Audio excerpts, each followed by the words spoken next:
Carly to do a roll call, please. Joseph D. Benedetto, Present. Anne-Marie Knable, Present. Brooke Sturgeon, Present. Christine Coniglio.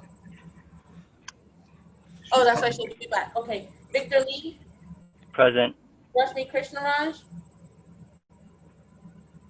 Rashmi, just say you're here. Present. Sorry. Mute. Akila Sorio, Here. Lily Wigianti, Present. Monica Patino, Here. Tawana Rivera, and Edward Kim. Present. Good evening, everyone. So we do have a quorum present. So that the public knows, we had our borough president, Sharon Lee, appoint 2 representatives to our Community Education Council, and we welcome them here this evening. We have Brooke Sturgeon and we have Anne-Marie Knable here. So we welcome you. This is your first CEC meeting with us, and we have the pleasure to work with you. We are now a council of 11 members, correct? Wonderful. So before we get started, we have the pleasure of also working with Juliana Fedorov from FACE, who is now our representative who assists us with our process. We're going to swear in our new members. I'm assuming that they submitted their pledges and their sworn in statements, correct, Juliana? We have Anne-Marie Knables on file. I haven't sent mine in yet. I'm going to send it in after the meeting. Are we okay with swearing both in? Although, We can swear Brooke in definitely. She just shouldn't vote until it's notarized. understood. Okay. So I'm going to share the oath on screen so that Anne-Marie and Brooke can see it. It'll be easier if that's all right with you, Joe. Yes, of course. Okay, great. So Anne-Marie, we'll go ahead and we'll start with you. Oh, is anyone able to give me screen share capabilities? Carly, can you do that?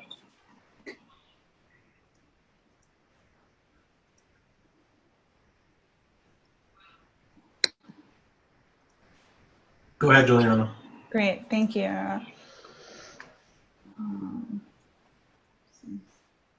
Can everybody see the oath here? I can see it. Okay, great. So Anne-Marie, you will repeat after me.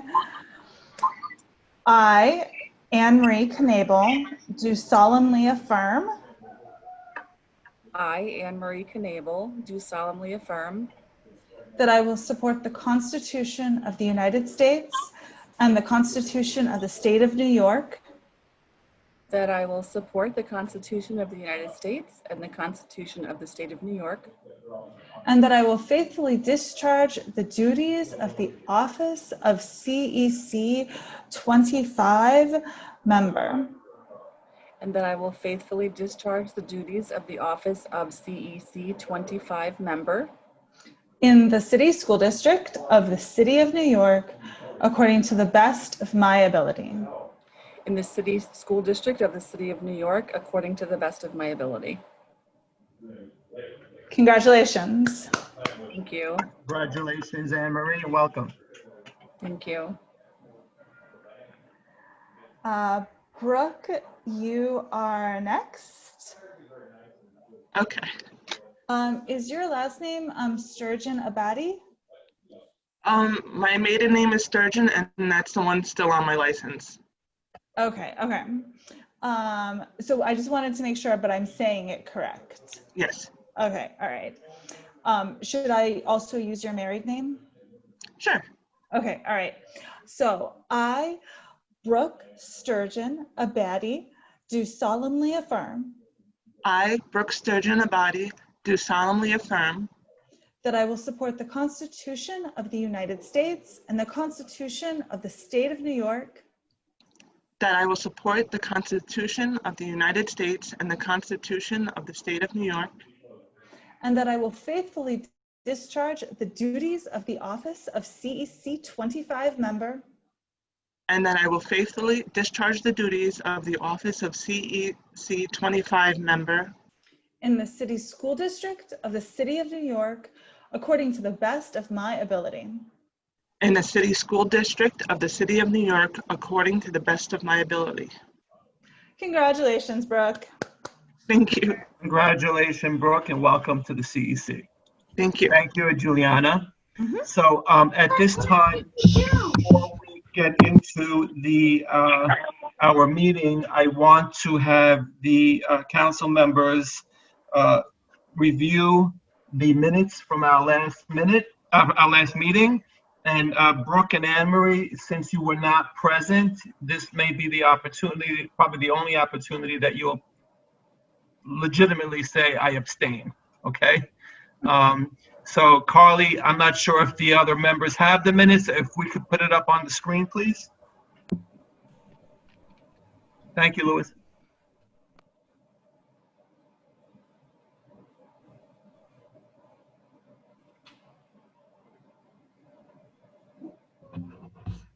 Can we scroll down? Thank you.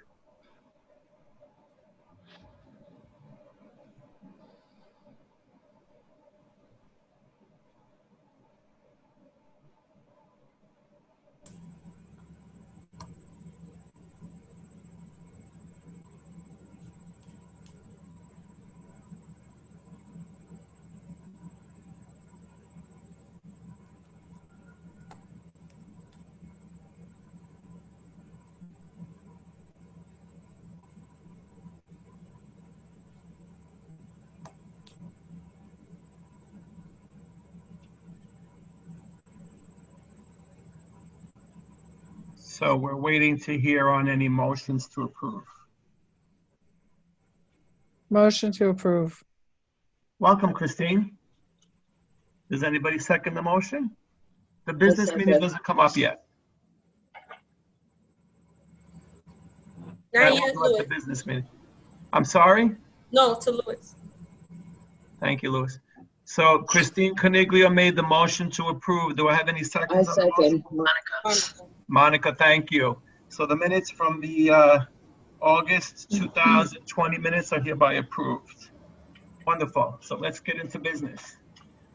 We welcome you all this evening. We have the honor of the presence of the Executive Superintendent Mabel Sardoui here this evening to give us a brief presentation on school openings. And we also have State Senator John Liu here this evening. Is Senator Liu on? Sujin, is Senator Yes, I Liu? am. Okay, Senator Liu, nice to see you. So why don't we start with Senator Liu before we get into our presentation, if Executive Superintendent doesn't mind. Thank you. Welcome, Senator. Welcome, Senator.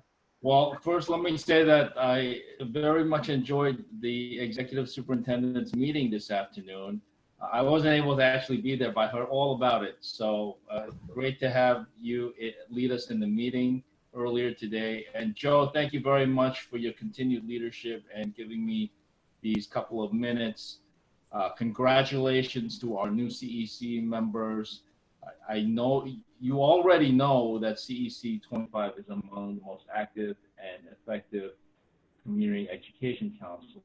You are joining very good company. It's been quite the summer. It's been quite the year, and education and our schools are in the news every single day because a lot's happening, and quite frankly, it's the most important concern that most people have on their minds. So we all know by now that school's not starting tomorrow, but is going to start remotely next Wednesday, and in-person learning will start on the 21st. I and my committee members in the State Senate are keeping a very close eye on what's happening. In fact, we just got off of a meeting with Chancellor Carranza and his other deputy chancellors yesterday, giving us an update. Also, asking us for help, of course, with more money, which we really don't have a whole lot of. We're still really holding out hope that Washington can come up with deliver a package that really will help salvage the entire public sector in the United States, which is what state and city governments do: fund teachers, emergency responders, people who actually provide public service to our city and state. So we're focused on a lot of big issues there, but every single school is important. We have, I always say, the best schools in the whole city, not just because I'm a graduate of PS 25 schools, but really if you look at the performance and the dedication of not only the CEC members, but it's all about the parents and how much they invest in the education of their kids. So let me not belabor the point anymore. I know you have a lot of important business to discuss, and Danielle Demango is going to be on our case if we don't get it all done. So thank you to all the CEC members. I'm going to be joining other members as well, but I'm very fortunate to have Sujin Choi Lee from my office stay on with you for the entire meeting. Any questions or any suggestions that you have for me or my office, please never hesitate. Have a great Senator, meeting. we certainly- Thank you, Senator Yes, Lou. It's thank you, always a Senator. pleasure. Always a pleasure. Thank to you, see Senator. Thank you. CEC District 25 always appreciates your support. We look forward to working with you. Thank you again. Have a good evening. Thank you, Joe. Okay, thank you. So, Executive Superintendent, are you ready for your presentation? Yes, I am. I'm going to Perfect. begin while my administrative assistant puts up the PowerPoint. I'm going to begin by saying thank you to Senator Lou for always supporting and being an advocate for our schools, specifically for District 25. I want to thank the CEC president and all the CEC members, and congratulations to the new members.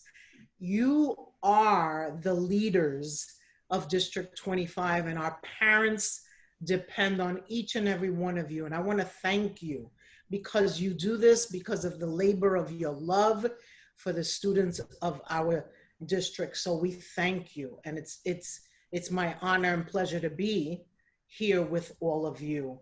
I want to thank Superintendent Demango because I know that you have a leader who is very transparent and always an advocate for all the students in District 25. So I'm going to begin by sharing a presentation with you and hope to have time to answer as many questions as possible. And if I don't have the answer, I will make sure I get the answer. I want to thank also Juliana Fedorov from FACE Office for being partners with us in this CEC meeting. So I'm going to begin with page 2 because it centers all of us in our purpose. And of course, I also want to thank our union partners, UFT and CSA, and I believe the UFT chair for the district is Lamar is somewhere around, but thank you for your partnership as well. So I'm not going to read the vision.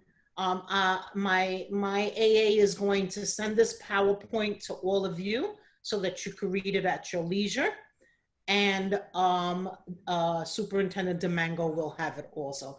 But I center myself in the mission because we have a mission to accomplish in District 25 and in all my districts in Queens North.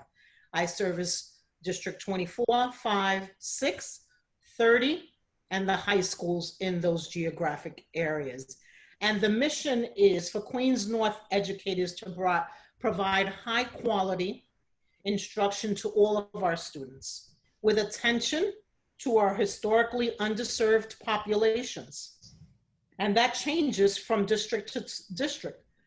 But we focus on all students, specifically our underserved population, through our instructional leadership frameworks and our supportive environment frameworks. Queens North schools provide accelerated learning in a nurturing and culturally responsive environment that develops students to become thriving and reflective for the 21st century global citizens.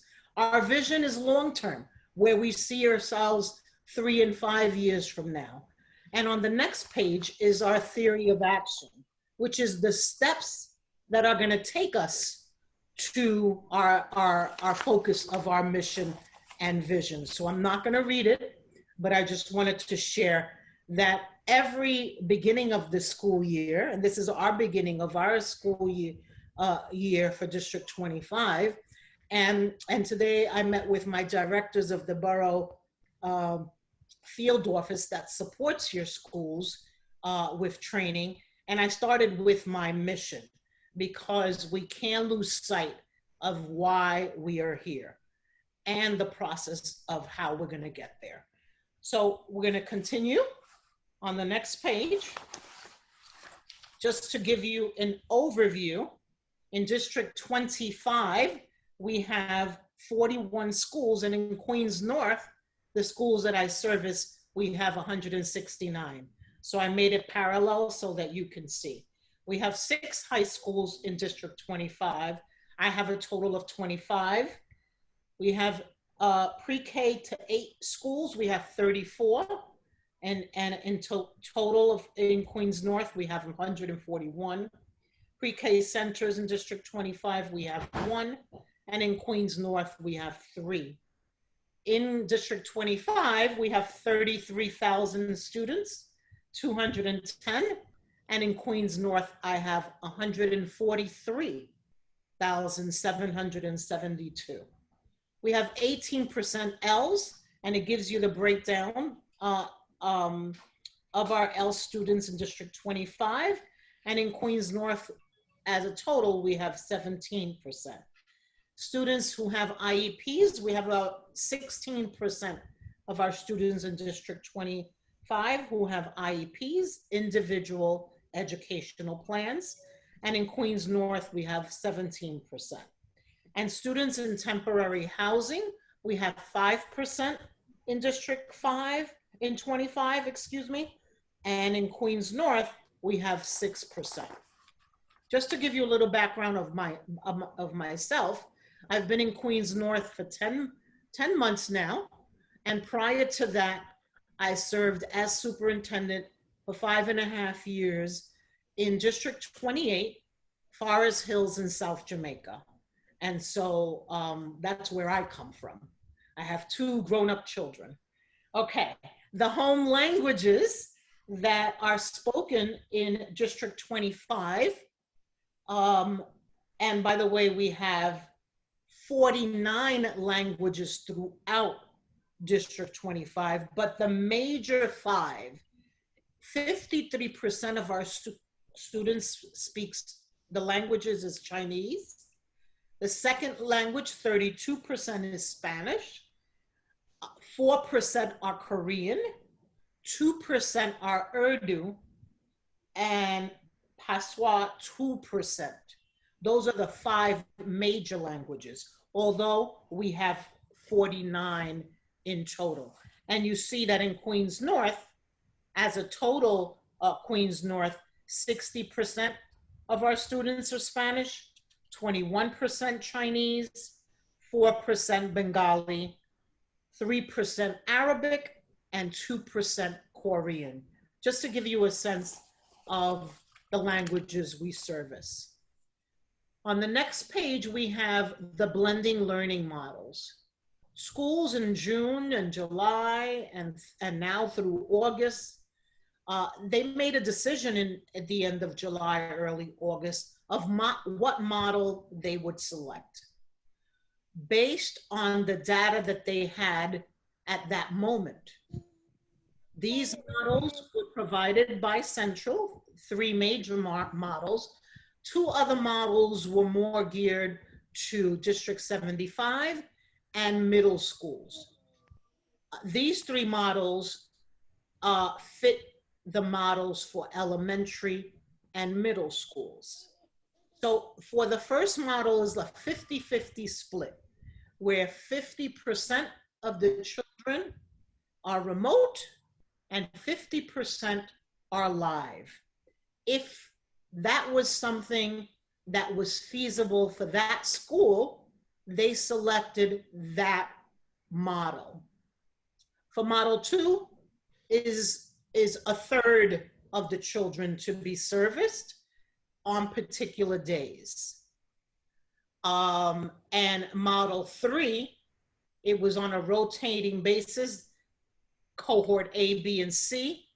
For each of these models, cohort D is remote only. Now, as we're looking at these plans, again, there might be some shifts, not drastic, but maybe some shifts, because the data that principals had at the end of July and in August may be different now.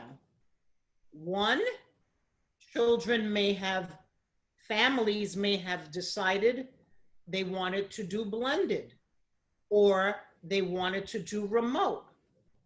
And also because of the accommodations that staff members have requested. And so numbers have shifted around the needs. For the most part, people are settled in their models. Very few instances, there might be some tweaks if a particular school needs to make that, and that's an individual base decision where the superintendent and our union partners and our families have to be involved if these models do not fit within their program as the data changes today. Our next slide that gives us a description of the different models. And I want to say that for District 25, the majority of the principals selected 1A, and the second was Model 1B. So that's the 50-50 split for their students. So Mabel, can Superintendent Sardier, I just wanted to just talk a little bit about that and the guidance that myself and Deputy Superintendent Dr. D'Antona talked about with our SLTs was that for families that have chosen the blended model, it was with the understanding that they wanted their students in school more often, and therefore we worked with our principals to ensure that Model 1A, which is the model where children are in school most of the time, was able to happen over the other models. The reason Model 1B is the second is because many of our schools that have very large, Model 1A and 1B we aimed for, but Model 2 is for our schools that have very large populations and schools where families are opting to return to school. So you have a higher percentage of students that are returning to school. But that most of our schools are in Model 1A and 1B, so that way students are able to spend more time in school. Yep, great point. The next slide, in Queens North, we have 56% of the families chose blended, and in District 25, 48% of the families selected blended. And for blended, meaning days in school, live, and some days at home, remote. As Superintendent Domingo said, more time in school. Now, if you didn't fill out the survey, you automatically will put in the default section, and the default section is blended. Central made a decision that families would want their children in school more often than at home. If that's not the case, the family at any time during the school year, from today and even last month, till the end of the year, you can choose remote at any time. For remote learning, 52% of the parents in District 52 selected remote only. Next page, Isabel.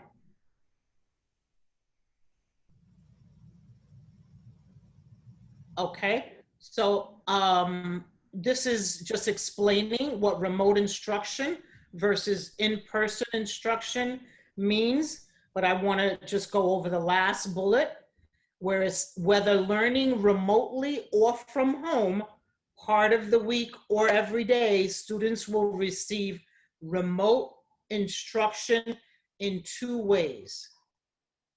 In live instruction, which we call as educators synchronous instruction with teachers, and independent learning, which is asynchronous.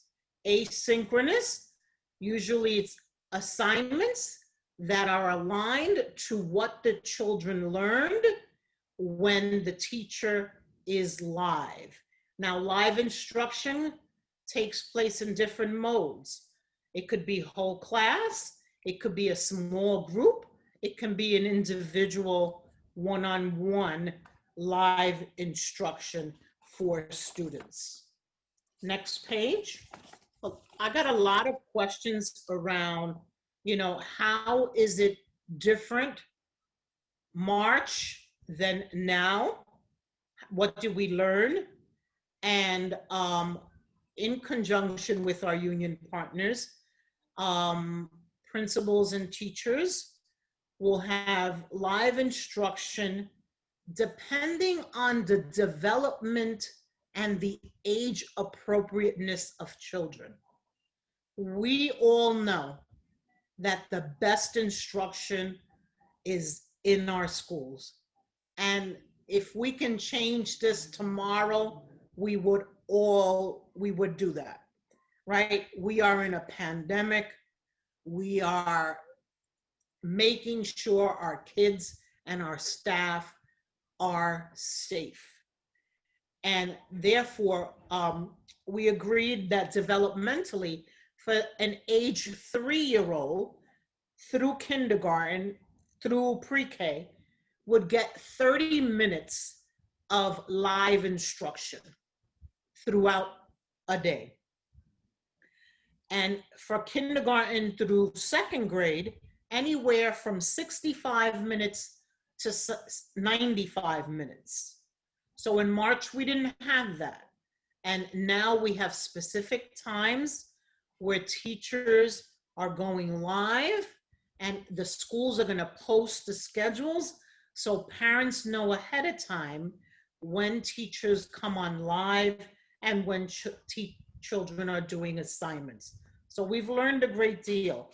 In grade 3, and we heard all of you, because you represent the community and all your parents. We heard you.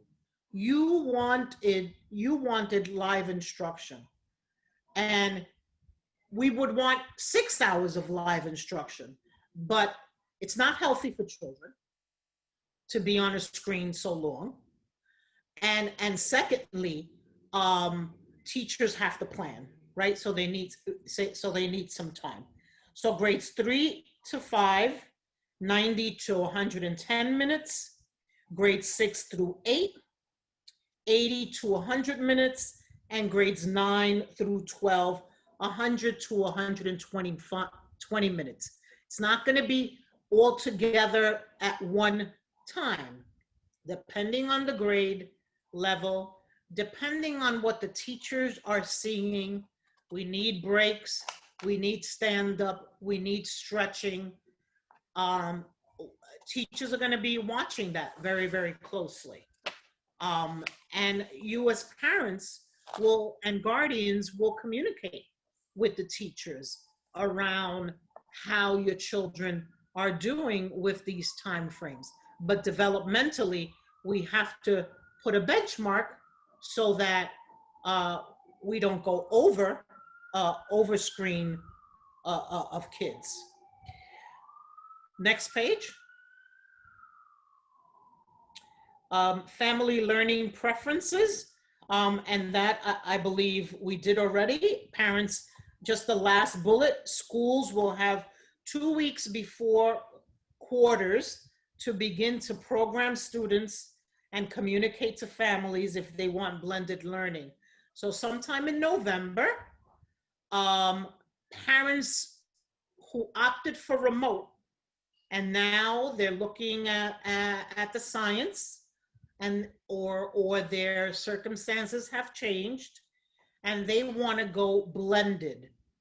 So 2 weeks before the cutoff date, parents are going to register for blended learning so that principals can plan classes for our students. And again, if the parent wants to change from blended to remote, they can do that at any time. Key dates to remember, from the 16th through the 18th, fully remote partial school days for students. Remainder, the teacher of workday is dedicated for professional development activities. So the days that the children are coming in, Wednesday, Thursday, and Friday, kids are going to get familiar with getting online. The caregiver may need some support as well. Getting to know their children, getting to know their peers. What groups will the children be working with? And so those 3 days, what social emotional needs will our children need? What trauma intervention will the teachers provide for the kids as they start getting acclimated to remote or blended? And so those 3 days will get the kids prepared, and the families and the teachers, for remote or blended learning as well as professional learning. For the week of the 27th, we will begin our blended learning opportunities for our students. And then just a couple of dates of the different holidays that are coming up. And I just stopped at November 3rd. A calendar has gone out for the rest of the year. So the next page. So I'm trying to get, I don't have it, but I will get it very soon.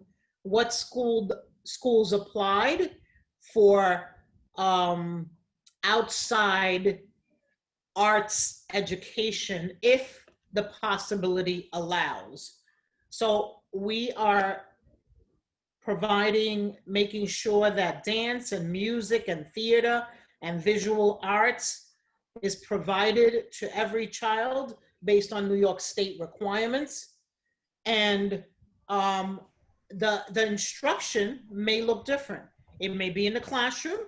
It may be in the bigger spaces around the building. It may be outside. It may be across the street if they have applied for outside arts. But we have, Superintendent Sardou, we have one, PS20. We have a few that applied, but PS20 was approved. Nice, nice. And a few more have applied. And that can change as the principals and the SLT members sit together and think about different ways of using their space. That is an open, it's not a deadline, but maybe others will take advantage of that also. Next slide. Special ed. Yep. Okay. So special ed, for our special ed families, we will abide by the IEP mandates of every single child. And so those are individual cases.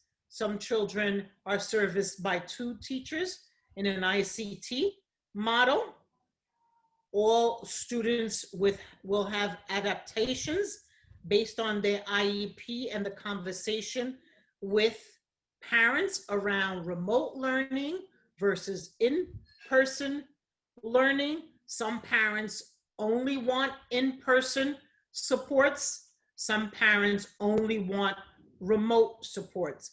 So each individual plan is addressed through the IEP. Related services like PT and OT and counseling, again,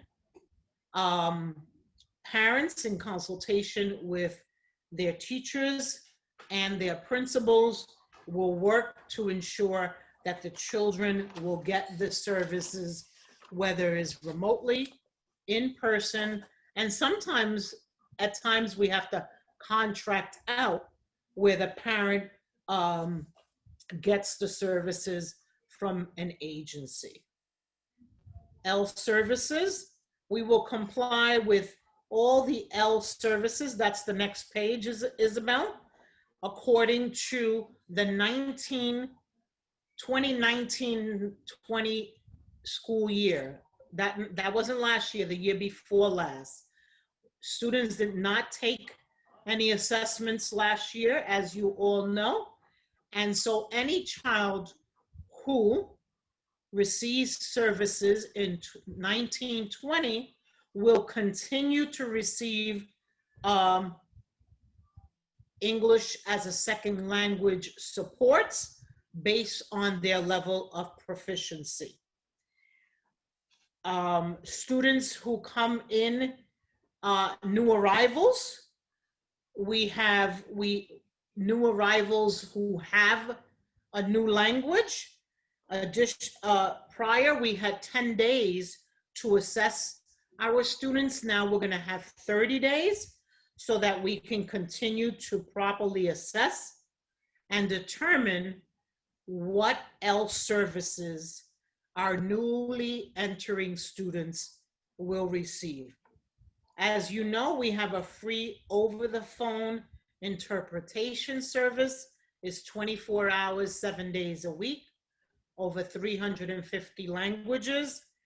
If a parent needs to communicate with a teacher, needs to communicate with the principal and administrator, somebody in the staff, the parent coordinators can help you set up a phone conversation in the language that that family speaks, so that that family is able to communicate with the school.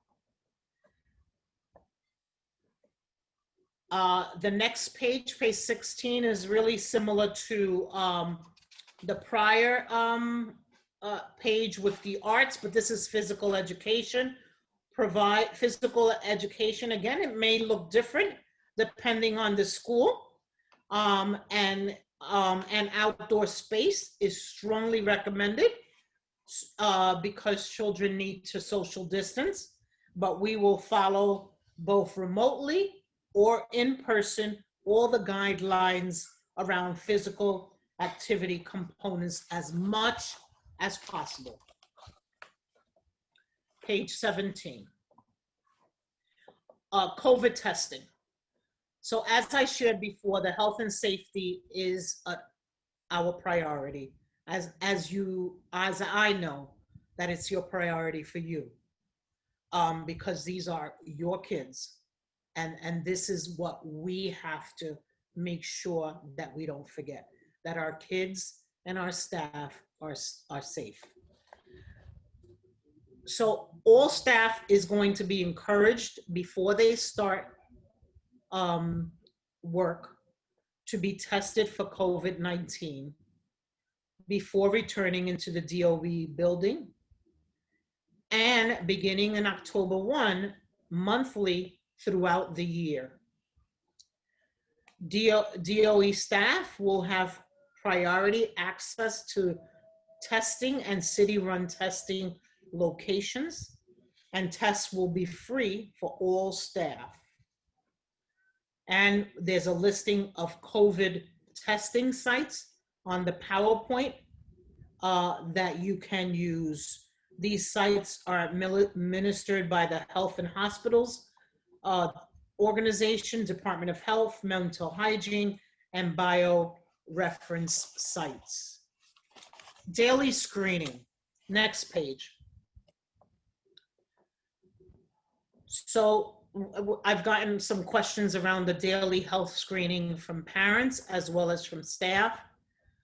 So there will be an online health screening that staff, visitors, parents, visitors to the custodial staff, anyone who enters the building has to fill out this health screening to enter the building. That health screening is going to be valid for 24 hours. Every day, the staff has to fill out that health screening. If you pass, you'll get I think a scanning on your phone. You go through security, you're good to go. If you didn't do the screening at home, there'll be hard copies at the security desk, and a staff member that the principal assigns will guide you with that. If for any reason you fail that screening, whether you're a visitor, a parent, or a staff member, you are going to be encouraged to leave the premises and get tested. And so there'll be random checks of temperature beginning October 1st for students and staff and visitors before entering any facilities. The health screening you should do at home prior to coming in. So these are the 4 questions that are asked in this screening.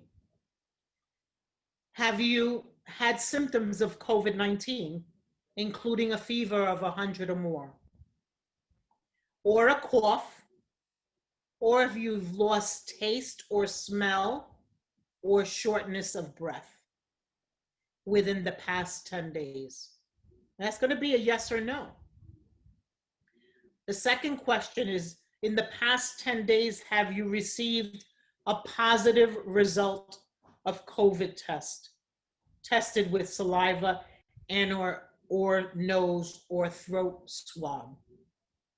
Yes or no?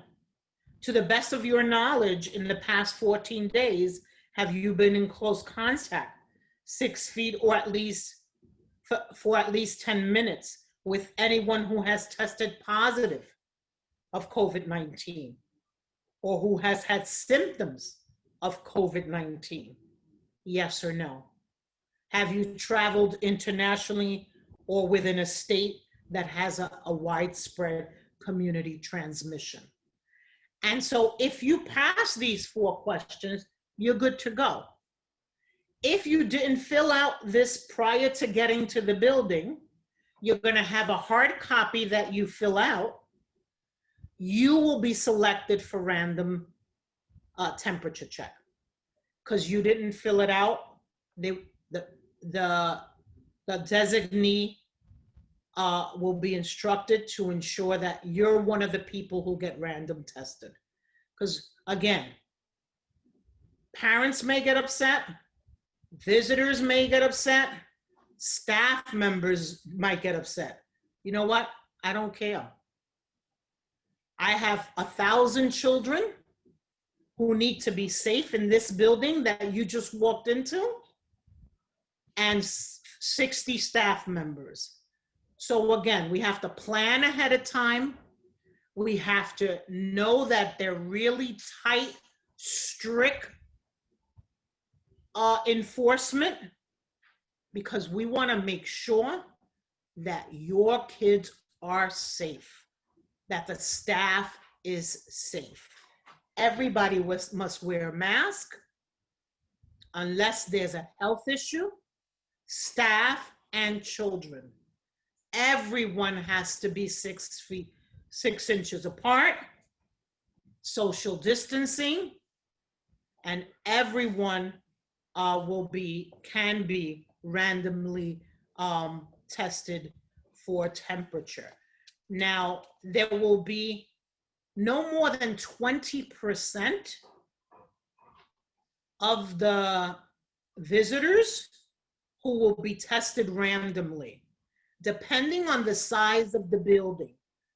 So if the size, the building is huge, it'll be 20%. If the building is less than 500, we could go down to like a 10%. So we have it written like by amount of children within that building. That's how many, what percent will be randomly tested. And so we need everyone's cooperation because we want to keep everyone safe. Next page, on page 19, is cleaning. Schools will have enhanced cleaning and disinfectant of surfaces throughout the day. At night, they will do something different. But throughout the day, you're going to see the custodian wiping down doorknobs, handrails, bathroom area, places where children and staff go more often, constantly the surfaces being wiped down. Throughout the school year, the DOE will continue rigorously to practice, use and prepare buildings for opening, the providing adequate cleaning and disinfectant supplies, and every school should have a 30-day supply of these disinfectants. Every night requiring deep cleaning to be completed nightly, which will include the electrostatic sprayers. Improving HVAC systems to ensure proper ventilation, and setting up enhanced cleaning in classrooms, bathrooms, for high-touch areas such as doorknobs, shared equipment, such as laptops. And teachers will have cleaning supplies for every classroom. Next page. Health protocols. As I shared, nightly building clean with sprayers, disinfectants, so that we adhere to all the surfaces that people physically touch, and include improvement of HVAC ventilation. Every classroom will have hand sanitizers and disinfectants. Face coverings, as I shared before, will be required for all students unless there's a health documentation that the child cannot. For every staff member and for visitors while inside the building. Disposable face coverings will be provided to students and staff who need them. Students and staff will have increased access to hand washing and hand sanitizing. Schools will be supplied with additional cleaning supplies, as I shared, such as sanitation, hand sanitizer, and disinfectant wipes. All schools will identify a space where there's an isolation room for every student or staff member that becomes ill while in school. If a staff member becomes ill while in school, our regular protocol, as a former principal of 13 years, we bring that teacher to a private area.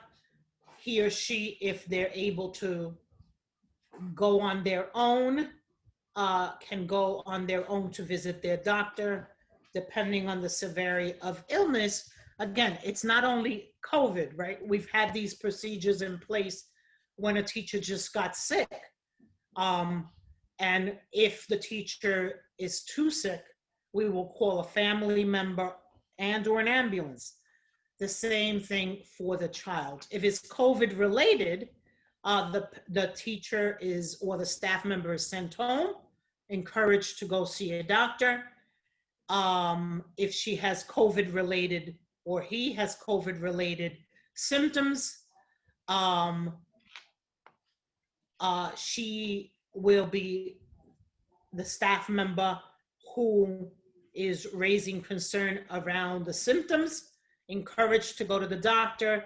That teacher will communicate with the Department of Health, and a letter will go out for one case within your child's class, whether it's a student or a staff member. So for one incident within the class, that class needs to quarantine and go remote the next day. Doesn't mean that, and I'm not pretending to be a doctor or a nurse, doesn't mean that they're gonna get COVID. It means for extra precaution. There was a child or a staff member within that class who has exhibited symptoms, and therefore that class goes remote tomorrow. If there's two cases within a building, within a school, the school closes, goes remote as 24, could be 24 or 48 hours, so that we can trace and then follow the procedures of the medical experts. Letters will go out if it's one case, and it's a different letter if it's two cases. So parents will be very anxious. The community will be very anxious when Okay, Felicia. I'm sorry, when and if they get these letters, but we're taking all the precaution so that all students and staff are safe. Next page, building response team. So we've had building response teams, I don't know, I would say at least 7 years. But now the building response teams, I think since 9/11, now the building response teams are taking a unique role. They're going to be managing the health and safety incidents and emergencies throughout the school building. And it's members of the staff in conjunction with the school leadership team. It's part of the safety plan of each school. And they will provide to the community all emergency procedures related to first responders until the first responders arrive. Nurses will be in place at the school. We will use those nurses or health officials to guide us through the emergencies. Those isolation rooms for children will be mandated by a staff member until the parent comes in to pick up his or her child. It's very important that we do that. Next page, Isabel. So some of the training that the teachers will go through this week and the next 2 days of the following week is trauma-informed care and professional learning series. Principals have attended several trauma-informed professional learning throughout the summer. And now the school will determine a point person who will provide the professional learning in trauma-informed care in social emotional learning, what signs to look for so that we are attentive to the needs of every child in our care. Next page. As the mayor and the chancellor have announced, Learning Bridges program is free childcare option for parents who are working when students are scheduled for remote instruction. They're going to be housed in community-based organizations, which are our partners. They're going to provide opportunities for children to connect to remote learning activities. This include art, recreation, and age-appropriate activities. And they're going to follow the same health procedures and safety procedures that we follow at the school. Flyers are out in all languages, and there's a link in this PowerPoint presentation if parents need this service. Next page. Food services in school. We're going to have breakfast and lunch served like a grab and go to minimize the interaction between groups of students. If the cafeteria must be used, schools should maintain appropriate distancing. So in some cases, schools will continue to use the lunchroom, but in a smaller capacity, less amount of children. So if we could fit 100 at one lunchtime, maybe they will do 50 and make sure that everybody is social distance. So this is going to be school by school and depending on the needs. And many schools will eat in the classrooms, a grab and go meal for pre-K, for 3K and K classes. They will get their food delivered to their classroom. And for the rest of the grades 1 through 12, they will have pickup points. And so we usually put pickup points. I had a school of 4 floors, and I had breakfast in the classroom when it first started. And so we had a point of entry in each of the floors. So the children just pick up their lunch and go to their classroom. Next slide on attendance. We will be taking and tracking attendance. Children should be in school, both remotely or in the school Monday through Friday. And teachers will be taking attendance, and we will be tracking to ensure that children are present. It is important to, as non-normal as this is, we want to make sure that children get opportunities Monday through Friday to be with their peers and to be with their teacher. School visitors. I'm going to re-emphasize, in an effort to limit the number of visitors in a school at any given time, schools are encouraged wherever possible that parent concerns are addressed by phone or by computer. Principals will designate a staff that should conduct meetings both remotely and, if needed, on a need-by-need basis in person. Wherever necessary, the in-person visitors are required to follow all the protocols, including temperature checks and complying with physical distancing, including requirements for wearing face covering. Very important. Non-essential individuals should not be allowed to enter the building. So if you have to enter the building, please don't bring other people with you.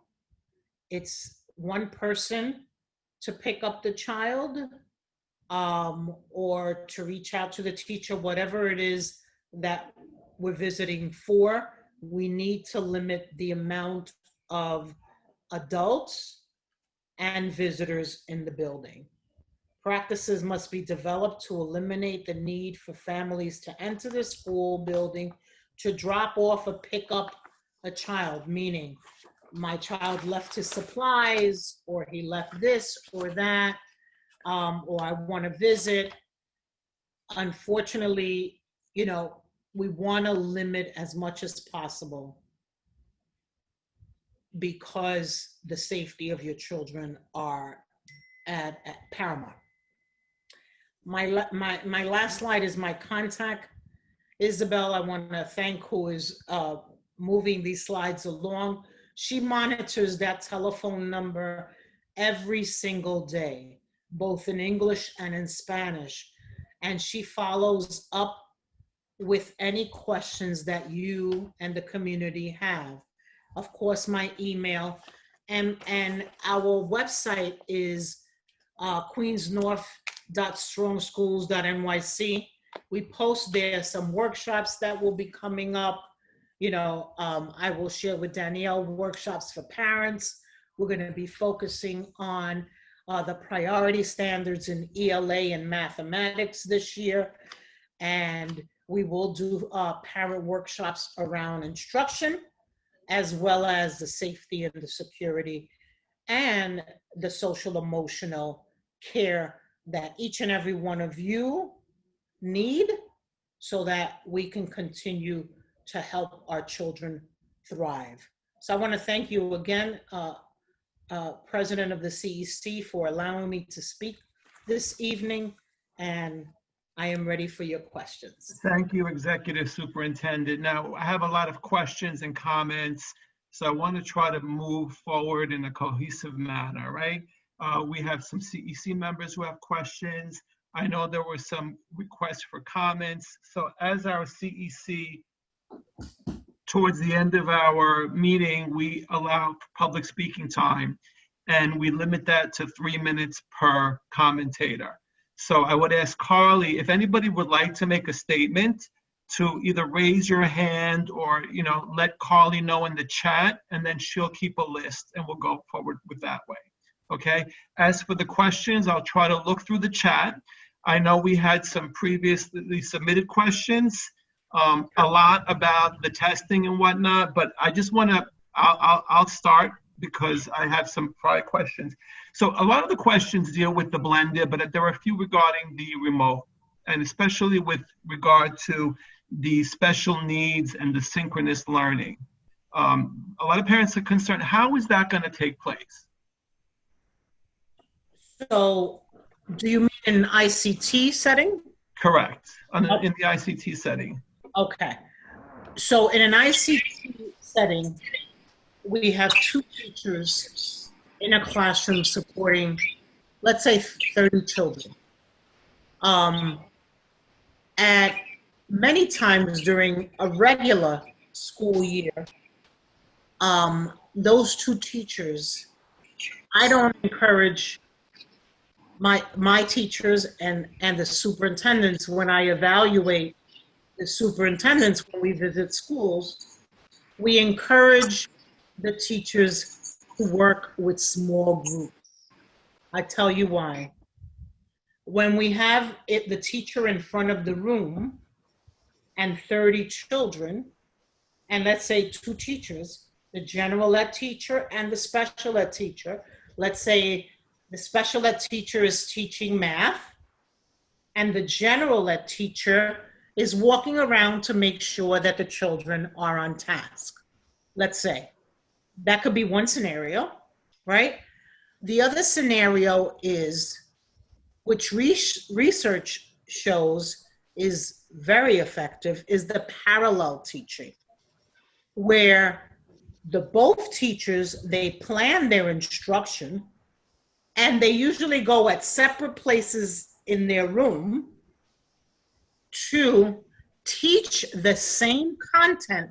So if we're teaching math and we're doing multiplication, they're teaching the same content, but they're using different strategies. So one teacher may be using one method, and the other teacher who's in the back of the room, let's say, is teaching another method. And the teachers when they're planning, they talk about what kids they're going to work with. So if I'm the teacher in the back of the room, and let's say I have 12 kids, these particular 12 kids, they got their multiplication down. And so I'm going to advance those 12 kids. The rest of the children struggled when it came to 3 digits. So I, as the teacher, am going to use a strategy to support the rest of the children. So wherever possible, we're going to try to have those 2 teachers in live, or at times it's going to be 1 teacher remote and 1 teacher live. The problem is... So, Executive Superintendent, I just wanted to talk a little bit about some of the things that we've been doing this summer in District 25 with our principals and our special education review teams, and then speak to the parents around the importance of ensuring that you're staying in communication with your child's teachers, as well as the teams that you're used to speaking with. So actually today I was sitting with one of the principals and her team that is doing programming, and they're really very strategic in the way that they're looking at and evaluating the child's IEP goals and what that should look like, dependent upon the parent's choice of either being blended or fully remote. So what should be happening, and if it is not happening, I do suggest that you call your school's parent coordinator to make sure that they're connecting you with your child's teacher and the teams that's doing these reviews. But you should be part of that conversation where the discussion is, if you are in a blended model, and you're working with those 2 teachers, as Executive Superintendent Sardui discussed, what that would look like, how they're assessing your child, and how the instruction that's being delivered, albeit small group, whole class, what days and what that will look like, what they will be getting when they're in school, and how that will look differently when they're remote. And for fully remote, when a child will be working with both of their teachers, and when there will be that small group targeted instruction based on a child's IEP goals and the skills that they need. So in the team that I was talking with today, they were going through some of the students and discussing conversations that they were having with families and what that should look like. But for parents, what's really important to talk to us about, especially in this time of learning, is what you're noticing the needs of your child are when they're learning at home. So what is it like for them remotely? What are you seeing that a teacher may not? And that discussion can become part of what the teachers are working on when they're planning lessons to meet your individual child's needs. So there's this really important communication stream that I have spoken with principals about, but also that you all should be communicating with your schools. And certainly if that is not happening, you should call Esther and we can help facilitate that for you. Thank you, Superintendent. Thank you, Executive Superintendent.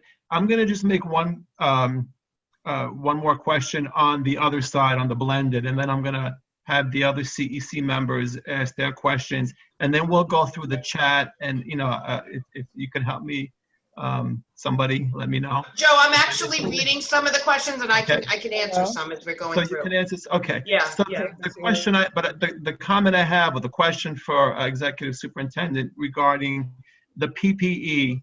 So rumor has it that there may be a revision of the PPE. That was the question I have is, How will the community be informed if there are any changes with the PPE? So I am not familiar with any changes. Can you share a rumor that you've heard? So I don't, I know there are certain demands by UFT teachers, and I don't know if it's in negotiation. We're not part of that negotiation. So as parents, we just want to be informed if there are going to be changes, and how we're going to be informed of the changes. Sure. So I can't go by rumors. And I'm not around the negotiating table, so I really don't know. As of today, I don't know of any changes with regards to PPEs. But any changes that occur in any of our procedures or policies, we will let the community know. I will share with Danielle. Danielle will share with the community and with the principals. So, there's going to be a lot of rumors out there about many, many things. And it's just that, rumors. Arun, my light got. It's easier for me to say, but, trust the health experts, right? Trust the health experts, listen carefully, and when in doubt, ask. Ask me, ask Superintendent Domingo, and we will get you the answers. Because rumors, fly all the time, around different topics, different opinions, things like that. I know it's hard, because you have to listen to everything and then make a decision as parents, right? And so I know how stressful this can be, and I know that things change by the hour. If a school planned for, things change so very quickly that, and we say, but why did it change? We're listening to the data. We're looking at teacher data, staff data, health professionals to inform us, and of course our partners and you guys. Yep. We need to. If I don't get to every question on the chat, send it to me. Yep. So I can. I just want to talk about some of the communication loops, and even if there is changes that happen to PPE, one of the things that we've been doing over the past 2 weeks and working really well is with our principals, with our custodial staff. As you know, Hugh Dodonna was on our meeting last month, and he talked about the work that was happening at the schools and the communications that have been happening. So all week long, I have been speaking with Lamar from UFT, with our principals, with our custodians, and any PPE that is missing. Bill Leroy, our district facilities manager, has really been monumental in making sure those things are delivered to schools. So the PPE is available. We have a place to, we can go and get it. So if there's anything that's missing currently, we do have access to that. So, so if there's any changes, we will just work with our facilities director to make sure that the school has access to what they need. And as Danielle mentioned, the facilities directors, if there's any supplies that any school needs, we have stationed in every borough a place where our operations person can go and pick up these supplies. So that we can ensure that these supplies are for every school has them. Just thank you. So I want to, give the floor to the other CEC members, and then we'll go to the questions in the chat. Is there any other? Let's start with our Christine. Does anyone want to make any comments or questions on the CEC? I have Rashmi, Akila, and Christine. And then I have two other parents that would like to have questions as well. Got it. Okay, so let's start with, you want to start, Rashmi? Okay, thank you. I don't see Christine. Is Christine on?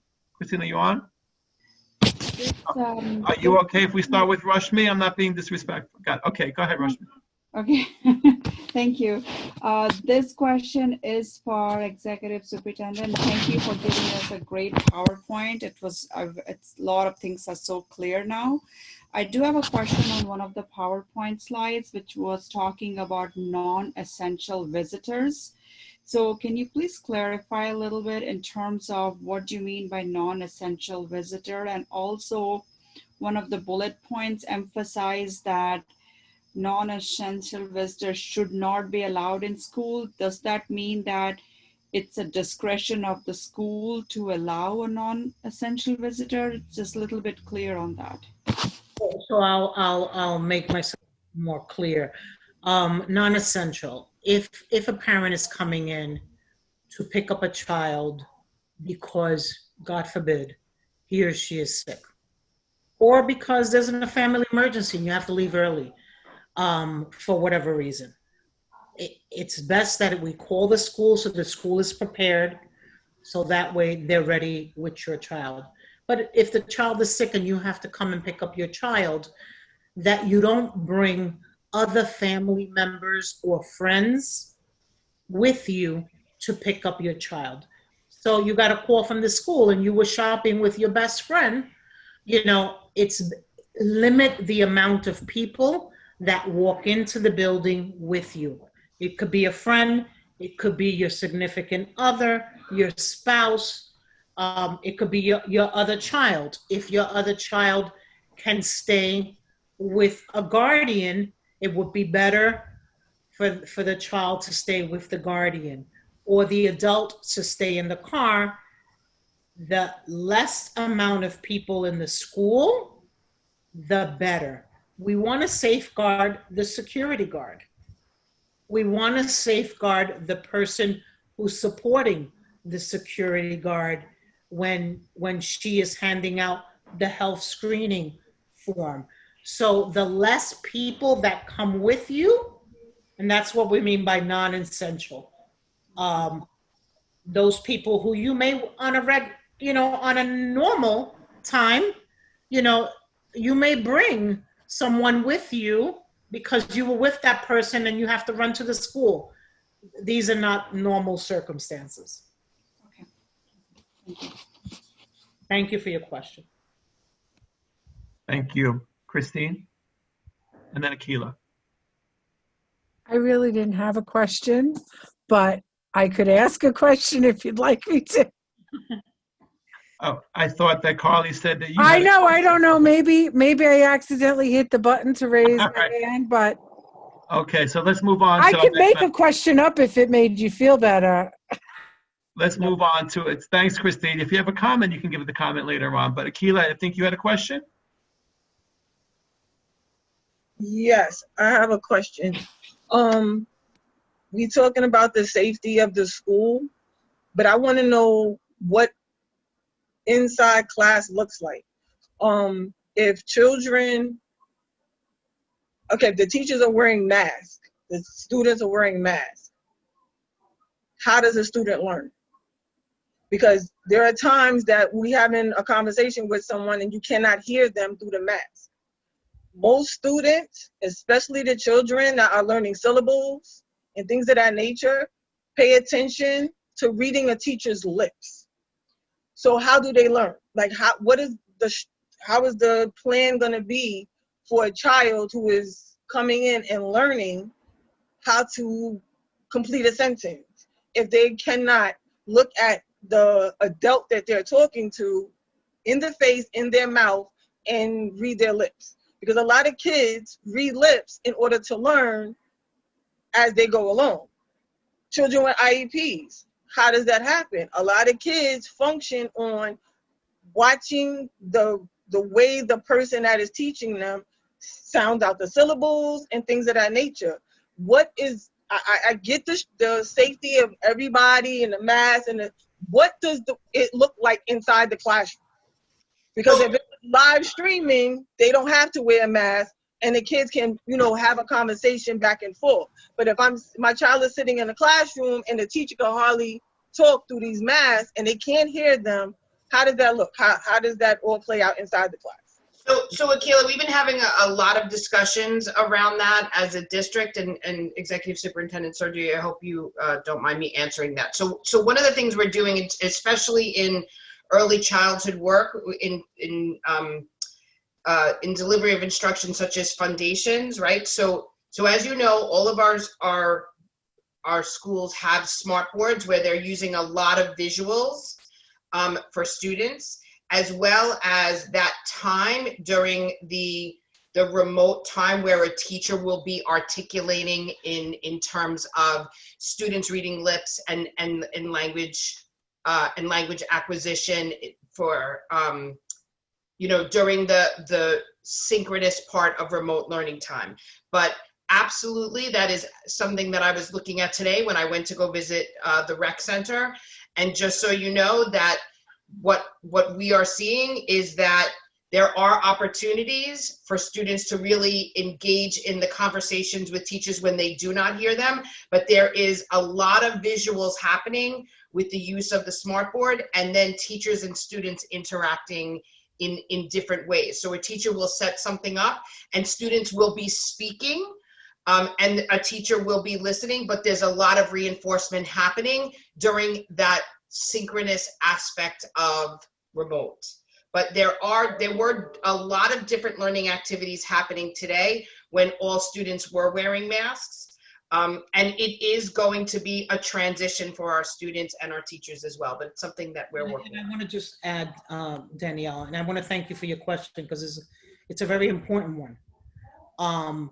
And children that are working in school live will have a live teacher, and the teacher will be teaching, let's say, the sounds of the letters visually, tactily, and verbally. So there are many ways that children learn specific sounds for letters and make those connections. In addition to that, every day for a half hour, the teacher that's going to be working remotely and live will be having a conversation and planning around what big ideas did they teach during live instruction that teacher can reinforce during blended. So it's going to take teamwork, communication, and then the parents letting us know what's working and what's not. Because to your point, we want to make sure that children, but we can't sacrifice their life. And so we have to make sure that they're safe, they wear a mask, and then we reinforce whatever sound symbol connections we're making during the remote time where the teachers plan together so that those reinforcements take place.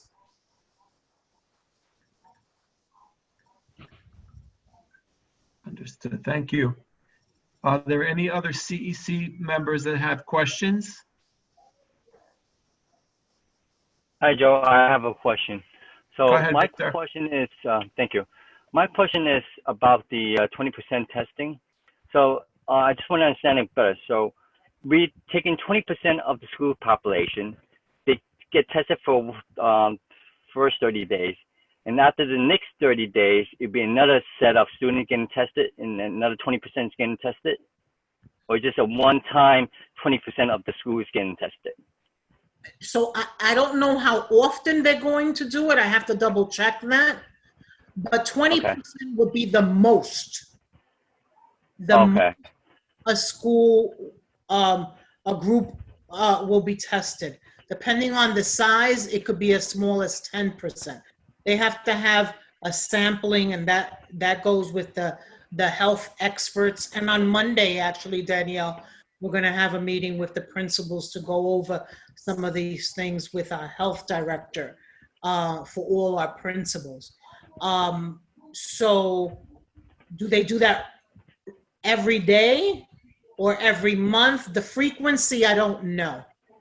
But I'll get that. I'll get that to you, Mr. Lee. So basically, cumulative of up to 20% will be tested for one school, and that's it. After that, there's no more testing. No, this is continuous throughout the year. Right, but maximum is 20% of the population. Correct. Okay. Got it. Thank you. You're welcome. So it's my understanding that parents will have to sign a consent form to have their child tested. Is that correct? Otherwise, it's required that they go remote. Did I misunderstand that, or is that an accurate statement? Correct. In Okay. September, the parents will get a consent to be filled out, just like all the blue cards and all the things that parents usually get for opening. You will get a consent that you will be allowing for testing for COVID-19. So there are a lot of questions and comments, especially with the younger students, in terms of concern over whether they can handle the test, whether the parents should be present. I mean, there's a lot of pushback that I'm seeing in the chats or in my discussion. So, is the school prepared? Is the system prepared for someone who refuses to take the test? What's going to happen in that situation? So if a student refuses to test, we will work with the family. Perhaps the guardian can be present. Or if they refuse totally, they will have to go remote. The child would have to go remote. The same for staff. Staff cannot refuse either. Otherwise, they would have to leave. I just have a question, sorry, based on what Joe just said. I see in the chat, some people are asking if they have their child tested at another location, will the DOE accept that? If they can say, my child was tested within the past 5 days, because that might, especially for the children with special needs and anxiety, it might be easier to go to your local pediatrician. I mean, I don't know if they're doing it, but I'm just saying, somebody else with your parent and be able to submit that, like when you submit your vaccination records. Will Right. DOE accept that? So nobody from the DOE will be testing your child. We are not health. No, I know that they're not going to test, but my question is, will DOE accept a letter from the doctor stating Mary Sue was tested 2 days ago and does not have coronavirus? Will they say, will that be able to admit the child to school? So the Department of Health employee who will be working at the school, the nurse or the health practitioner, will review that record and see if that's sufficient, and all in the presence of the guardian. But if it's being done randomly, not to interrupt, if it's being done randomly, how is a parent to know whether, or in other words, is there going to be notice given to the parent, your child will be tested tomorrow, or is this something that's going to happen randomly at the start of a given day? So it's random with the consent of the parent. If the child, right. So if the parent before the kids start school, September 21st, takes their child like this week to get tested, and they get a letter from their doctor, that's a lot of the questions in the chat and that I've had parents say, they want to know, is that going to be acceptable? Then they don't have to sign the consent because their child was already tested. That's what we need clarity on to give back to our communities. So I'll try to get you clarity on it, but the health professional will determine if that proof is evidence for the child who was tested 2 days. So I think the question is then, will they be able to evaluate that prior to the test? So if my son is going to school and I submit this letter, well, then I know that he has a mark next to him that he will not have to be randomly tested because he was already tested in our own doctor's office. That's So, where. right. So Christine, so we'll get clarity on that, but understand that random testing is a certain time throughout the year. So if you hand something in September and they're doing random testing in December, what a parent would have to do is speak to the school nurse the same way if there's different types of immunization that needs to be looked at. So that parent would contact the school nurse, who would contact their health supervisor, and would get the parent that information that they need to see if whatever documentation they're giving is acceptable. But just so you know, if you get a test right now and the testing is in December, most likely that would not be a recent test. Right. I understand that, but I think parents might be a little bit easier to say, I'll send my child back to school and not be so against the testing if they could test their child at their own pediatrician in their presence and be able to submit a form to the school and say, look, my child was, if you have to take your child once a month, I'm sure parents would be more, that would rest easier with a lot of parents, I think. Right. So we'll get clarification on that. But if a parent sends their child in a blended model and doesn't sign the paper and that the consent form, and that child is selected for random testing, there will be communication with parents. So, and then the conversation would start between the family and the health provider at the school to see what would be acceptable. So if a parent refuses in general and says, I'm not testing at all, that's when we have that discussion about going fully remote. So I would, we will say that our health providers, our nurses at our schools would be able to advise parents more efficiently. Christine, the word random doesn't mean today your child's getting tested surprise. Every month, a certain percentage of kids are going to be selected randomly. The day that they will be tested is not going to be a secret. Does that make sense? Okay, that hasn't been clear, Louis. Thank you for that clarity. The parent will be notified. Right. That's what we've been asking. But that's what we've been asking all along. And all this guidance is not out yet. What we're sharing is what we've heard through the chancellor. And that's great because But if they say 20% of the population will be selected at random, that's the random part. Okay, that's fine. Not, oh wow, Mom, I went to school today and got a right. swab. So it's not like when you have to be drug tested at work and you get the phone call in the morning. Right. But the part is who is selected. Okay, but see that is probably the most clear conversation that we've just had because I could because that's what everybody keeps asking. I saw where the conversation was going, so I was like, all right. Louis, you are the bomb. We love you. Okay. So this is the question I have, and Tiffany had a question. So I'll get to Tiffany in a second, Tiffany, if you don't mind. So the parents how much notice will the parents receive in advance? Will it be the day before? Will it be a week before? That's a question. We don't know those details yet. Okay, and what type of test is it? Right? Do we know what type of test it is? If it's nose or swab, we don't know yet. We don't know yet. These are still questions that need to be answered before school starts, I'm assuming, correct? Well, the random testing begins in October.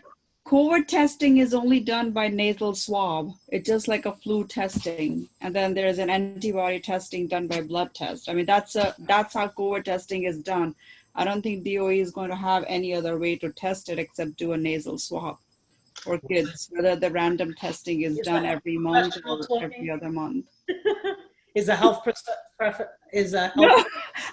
just know because that's what the EC members. One of the things that we know that we're hearing is that we will get the more information around the type of test that it is. what the random sampling will look like, how far in advance parents will be notified, and then who a parent should reach out to if their child is selected, and what the next steps will be. And then our principals will make sure that that is communicated to families. I have a quick question. How quick is the result? October, On to do. right? That will not start till October. Right. How quick are the results coming back? So, yeah, that'll be part of what we also have to get the results. How But it will will be expedited testing for DOE students, yeah. Sorry, I have a question. Just it's for the public, Tiffany and anyone else. We're dealing at this point with CEC questions, and then we're going to move on to the public questions. So Tiffany, we're not ignoring you. I just want you to understand. We had advance notice to the CEC, and then we'll move on to the publics. Okay? Most of my question was just answered right now. So. Oh, okay. Thank you. I'm sorry, Tiffany. Thank you. Is there any other CEC member that has a question or a comment for the executive superintendent? Yes, I have a question. Okay, I'm gonna take my camera off. Okay, it's on. Okay, my question is that I read somewhere that in one of the news outlets that the school bus operators signed a contract and they do not have to be randomly tested or tested at all for the COVID. That's accurate? I'm sorry, I heard part of your question. Who signed the contract? I didn't hear. The school bus operators for New York City DOE, they just recently signed a contract. And a stipulation in that contract was that they do not have to be randomly tested for the COVID virus. That they don't have to, or they have to? Right, there's not a requirement. So I wanted to know if it is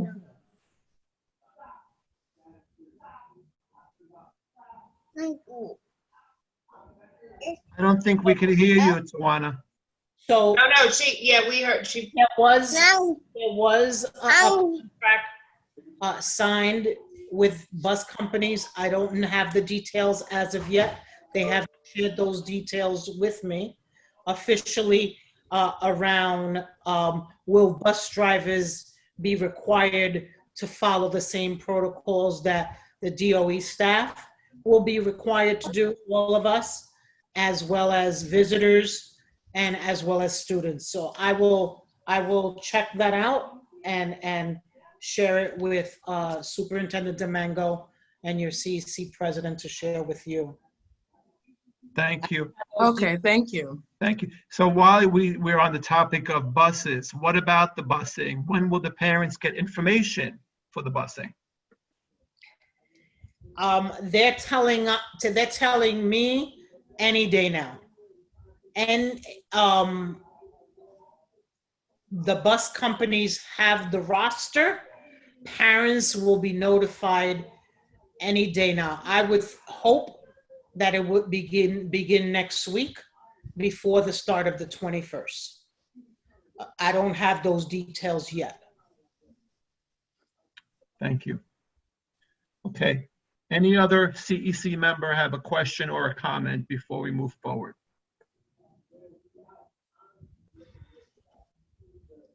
Anne Marie? I want to give you the opportunity. Sorry, thank you. Yeah, I just was wondering how the random selection is being done for the students and teachers that do get tested in the school. How are they picking them? That's a good question. Thank you, Anne Marie. Randomly, parents, visitors, students, teachers who do not fill out the clearance form ahead of time will have to fill it out hard copy here. They will have to be randomly tested. So far, that's all I have as far as details of the selection process for who will be selected to be tested. Emery, are you talking about the random COVID test or the random temperature taking? I'm talking about the random COVID testing. I mean, are they putting all the names of the kids in a fishbowl and picking out a name every month? I mean, it's like, how are they picking the names of the kids that are going to be tested? Yeah, They haven't shared that with us yet. Yeah, that's a good question. In my other meeting also. Yep. Okay. I have a question. So the parents that fill out the forms, the clearance form, does that mean they won't get their child won't be selected to do the random test? No. Or how often do they need to fill out that form? You mean the consent? Well, what is the clearance form for them to get the? So Monica, the clearance form is, and it's the DOE staff has it. It's a survey that you can either take online or that you fill out on paper that the school safety agents have, and it asks you questions that are normally asked if you would go to a doctor's office or into certain places where they want to make sure that you haven't been around anybody in the past 14 days that has tested positive for COVID. Have you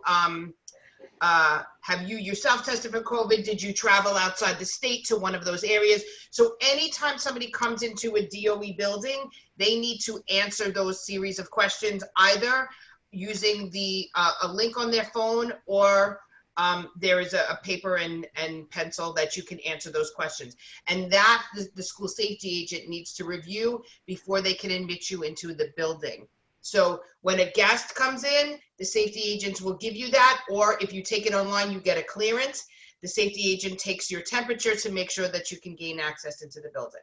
So that's the testing that happens when anybody enters a DOE building. Has no connection to the random COVID-19 testing for students and staff. Correct. Okay. Thank you. Are there any other CEC members that would like to ask a question? Brooke? Anyone? No, Joe, I'm okay. Go ahead. Who's this? Keila? Yes. I want to know when it comes to, you said if a child shows symptoms, there's a long list of symptoms. So let's just say my son is in class, he has asthma. He's having an asthma attack. He's coughing, he's wheezing. He doesn't have COVID, but due to everybody else looking at him, how is he going to be treated? Is he going to be removed out the classroom and into an isolated room, or would it be handled the way it was prior to COVID? You know, with going to the nurse's office and, you know, because coughing is, I guess, one of the symptoms that is part of COVID, and asthma and, you know, the lungs. I want to know how he's going to be treated. Is he going to be made to look like he has COVID and people are going to want to stay away from him because, how's the response going to be due to him having this particular illness? So I'm asthmatic, and so I thank you for your question.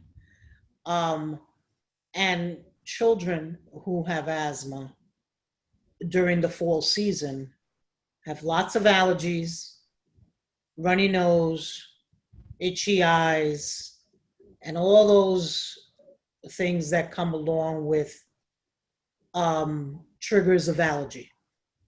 And so the health professional or the nurse will see that child first.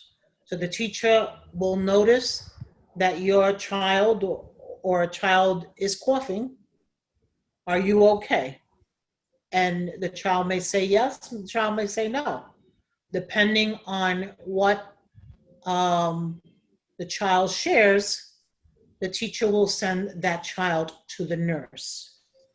The nurse will determine, she'll do temperature, she'll observe, and she may call you and say, your child has allergies, your child has asthma. We got to make sure that the children who are asthmatic, if they can, have a 504 at the school where the nurse has the pump. If it's more serious, the nurse has the nebulizer where children get treatment at the school. So all those things you talk with the nurse about, so that the nurse has all the equipment and the medication that's needed for individual children with asthma. And the nurse will determine if this child is exhibiting other symptoms, or a fever of 100 or more. If the child complains of headache, case by case basis. But your point well taken, that children with asthma, and the health professionals know this. And this is why, COVID during the fall season, right, is everybody's with kid gloves, because it could be the flu, it could be sinuses, it could be allergies, it could be asthma, but only a medical expert can determine that. And they will reach out to you. If there's symptoms related to COVID, the child will be isolated. Now, I was just asking because I just don't want my son, having to act scared to, cough because he felt like they're going to run down on him and run him out the room and put him in an isolated room because he can't breathe. I just want to make sure that it's going to be handled for an asthma attack, and not everything that goes on with a child means that they have the COVID, because everybody's scared. Yeah. I'm scared. The children are scared. The teachers are petrified. I get that. But each child has their own situations and health issues. And the same way I want to send him to school and I want him to be healthy coming home, I don't want him to feel like something's wrong with him because he's having an asthma attack, something that he cannot control. Right. So Akila, the DOE does have protocols called a health list that the school reviews with certain teachers that teach children that have certain conditions such as asthma.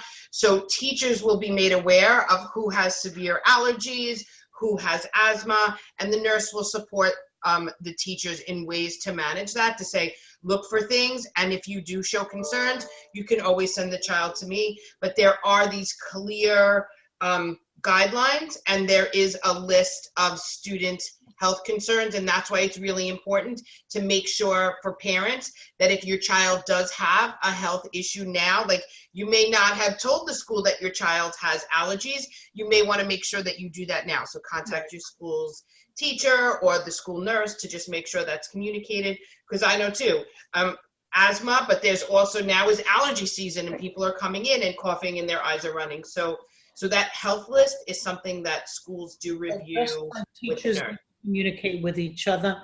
Parents, you got to communicate with the teachers and be honest with them. Right. The nurse puts out a list of specific children who have specific allergies, and that's provided to the teacher as confidential.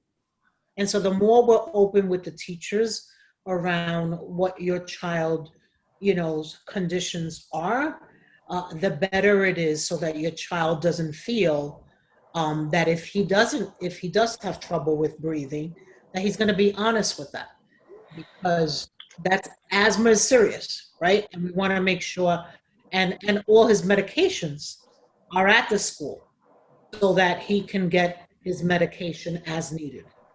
If I can jump in with a comment, please. I think piggybacking on what Akila is saying is that there's also a potential for bullying due to the COVID situation with a child that may cough or sneeze in the room because of allergies or asthma.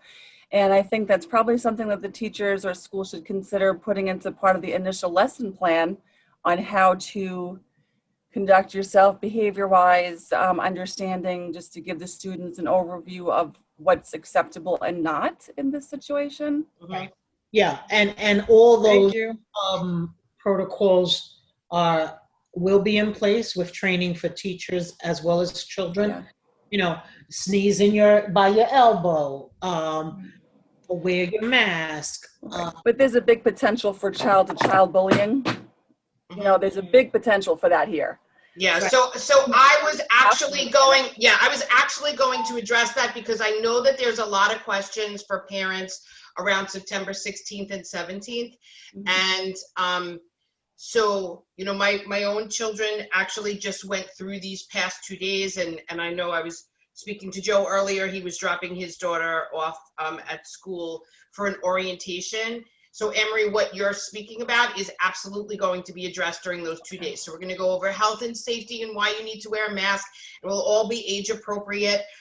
What the school classroom is going to look like, how it may be different from last year, talking about, you know, how we interact with each other when somebody may be sick, and how, like what Akila has said, we're all scared, but what happens, and to really reduce that potential of, like you were saying, bullying when Yeah. somebody sneezes. I mean, Akila too, I'm afraid if I'm in the supermarket to cough because, you know, that's just kind of where we are. And we do need to be kind to each other, and that will be reinforced. And actually that's something that, that I've been speaking to the principals about, to make sure that social emotional learning is really part of this, because we said the same thing for teachers when our teachers returned this week. You know, some of them, they returned to classrooms and their calendars still said March. It was very different for them. And we have to really consider that first before we can move on. So absolutely that will be addressed. Thank you. I think Anne Marie was also referring to training on behalf of the teachers and staff, right? Are they being trained on how to deal with a bullying situation, correct, Anne Marie? Yes, that's correct. That is correct as well. Yes. So is that taking place already, or is that something that's still? Well, with teachers, it will start. Bullying has always throughout the year has been addressed, but more now through isolating, you know, health issues, right? And how are we sensitive to children who may be sick, and being careful with our words, because we have feelings, and how we can hurt other people's feelings. We can't accuse someone because he sneezed or he coughed, and those scenarios will be addressed in the Monday's professional learning that principals are going to have at 3:00 on Monday. An invitation is going out to all principals, 169 of them. And then once they have the professional learning, they use the same people who train them to go to their teacher meetings to provide professional learning ongoing throughout the year, because this is not something that we have to revisit all the time, to remind the kids, because kids forget. Right. So actually, Louis, can you just really quickly show the one visual that what I'm going to show the principals tomorrow about the pandemic experience? Venn diagrams? No, not the Venn diagram, the one that talks about vulnerability and what it feels like to feel vulnerable. And so this, you're actually, for the principals that are on, are going to see this amongst a few other things, but we are actually talking about this whole idea of feeling vulnerable and how this the pandemic experience allows us to feel vulnerable, and some of the choices that we have when we're scared, right? So tomorrow's conversation is just going to be about our best, bravest selves, and we can choose to be scary when we're scared, which is sometimes what happens and we lash out, or we can kind of embrace how we feel, which is awkward, you know, and how you can choose to feel awkward, and that's okay, but be brave and kind at the same time. So that's just an example of, no, that's not, that's just an example of Is this the one? some of the conversations that we're going to start with our principals tomorrow, to give them some talking points to address with their staff, and so that their staff can use with their students, like choosing each other. Like we need to be there to support and help each other during this experience, because it's okay to feel vulnerable. You don't have to feel bad about that. And then go to the not the squirrel one, that's the joke, but go down to the next one.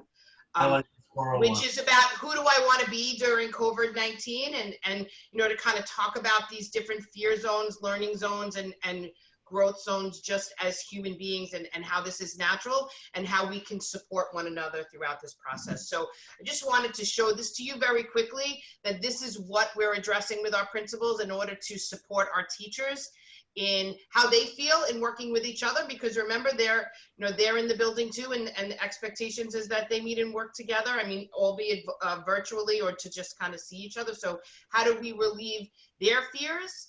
And this to me was something that I enjoyed myself. Like, who do I want to be during COVID-19?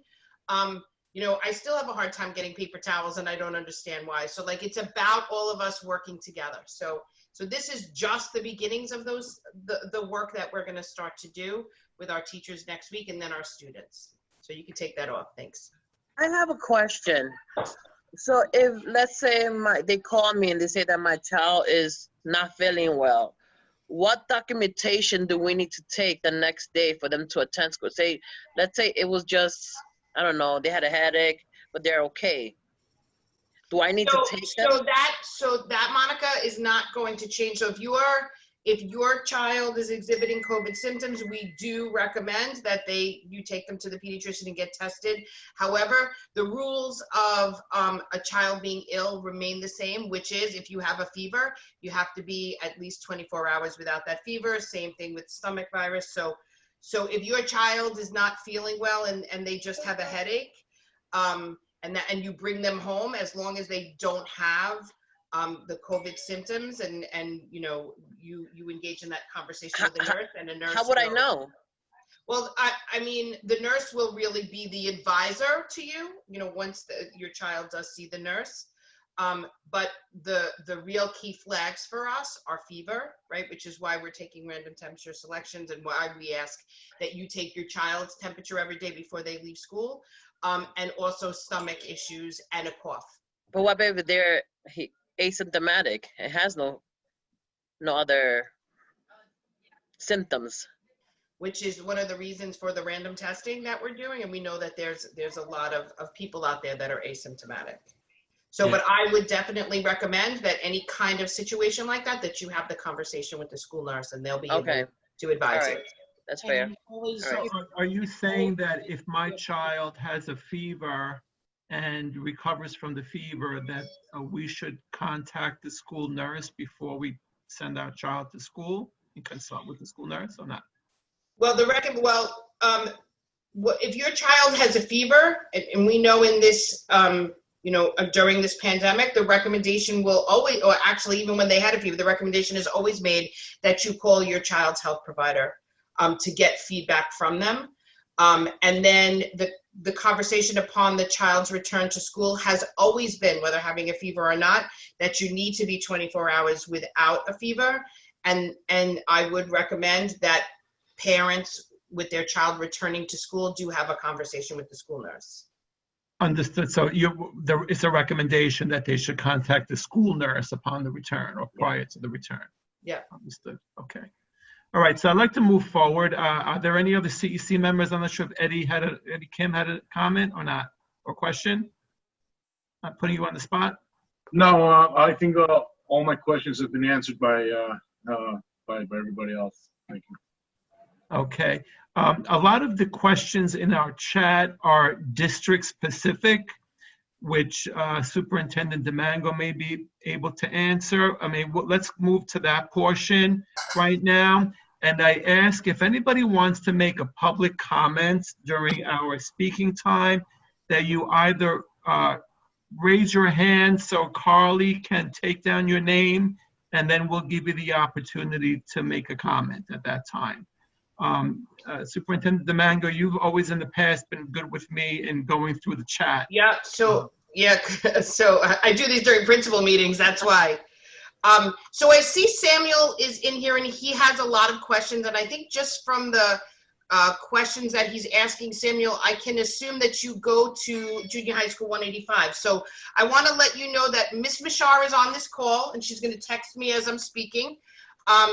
And so, Samuel, one of the things that you should do tomorrow is you should call Junior High School 185 And Ms. Mashar will notify the main office to get all of your questions answered. But I also think, so some of the things he's talking about specifically is how is his logon, what happens with his logon, school schedule, what's the class code to enter Google Classroom. So please call 185 tomorrow, and somebody from the school will help you with that. Same thing with computers. So I say to parents, I know that many of you have reached out to Central for computers. Right now that we have returned to school, please call your school, your parent coordinator, your school's main office, and request a computer. If the school does not have computers, what they will do is they will reach out to my office, and we are working very closely with the borough and Executive Superintendent Sardui for schools that do not have additional computers and technology for their students. I just had one today while we were on the phone, and I already heard from Richard, Superintendent Sardui, about how he's escalating some of those things. So there is a process for that, but to save you some time, you should contact your school directly, because if you fill out the online form at Central, they're sending that back to schools right now, because if schools have the technology, they're expected to give it to families. If the schools do not have the technology, then they make us aware, and we make sure we can get them that technology. So please make sure that's done at the school level. While you're on technology, I had gotten some emails prior to this evening regarding printing, right? Some parents think they need to print, but they don't have a printer. So is there any way they can address that, or is it necessary for them to print? No, so anytime, if there is an issue with printing, you should absolutely contact your child's teacher or your parent coordinator. There should not be an excess of printing that is happening if a child can do the work on the computer itself. And a lot of times they have like questions that are on the screen, and if they need to write it out, they can just get a plain piece of paper, rewrite the question, and do their work on paper that way. It's not. And send that in. Send that in, yeah. Scan it, and take a picture of it, stuff like that. Yep.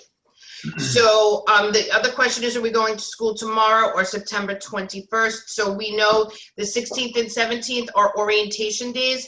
And absolutely, for all the students that are here or parents that are asking questions for their students, that is the time to start asking questions about printing and scanning and making sure that you can log on. Those are virtual days, so everybody knows students do not report to school on the 16th and 17th, but your teachers will be on helping you in terms of making sure that you're ready for learning on September 21st. September 21st does begin the blended learning days, so all students, whether you're blended or remote, will be getting the 2 orientation days on the 16th and 17th. But September 21st, if you are part of the blended learning, you will follow your schedule for either A or B and when you're supposed to report to school. And the instructional orientation is 3 days. It's 16, 17, 18. I'm sorry, 16, 17, and 18. Thank you. And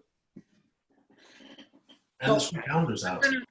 I'm gonna leave now because these are local questions. Like the president said, Danielle, Superintendent Domingo, can answer those local questions. I want to thank all the CEC members for having me this evening, and have a successful and safe year. And invite me anytime you like, and I will be back. Okay? We thank you, Executive Superintendent, for your time. And thank you, Isabel, as well. Yes, and Isabel, thank you. And we look forward to hearing from you if we have any questions, and we'll certainly be in touch. Thank you again. Thank you. Okay. Ms. Tan, I see you're asking, you're supposed to receive an email or a letter regarding school start and setting up remote learning. Absolutely. If you have not received that yet, please call your school, ask to speak with your parent coordinator. They'll have that information for you. When do students start remote learning? We answer that. Oh, so Ms. Tan, again, no, the 16th through the 18th, yes, you do not go to school for remote learning. Everything is remote. Blended learning starts on September 21st.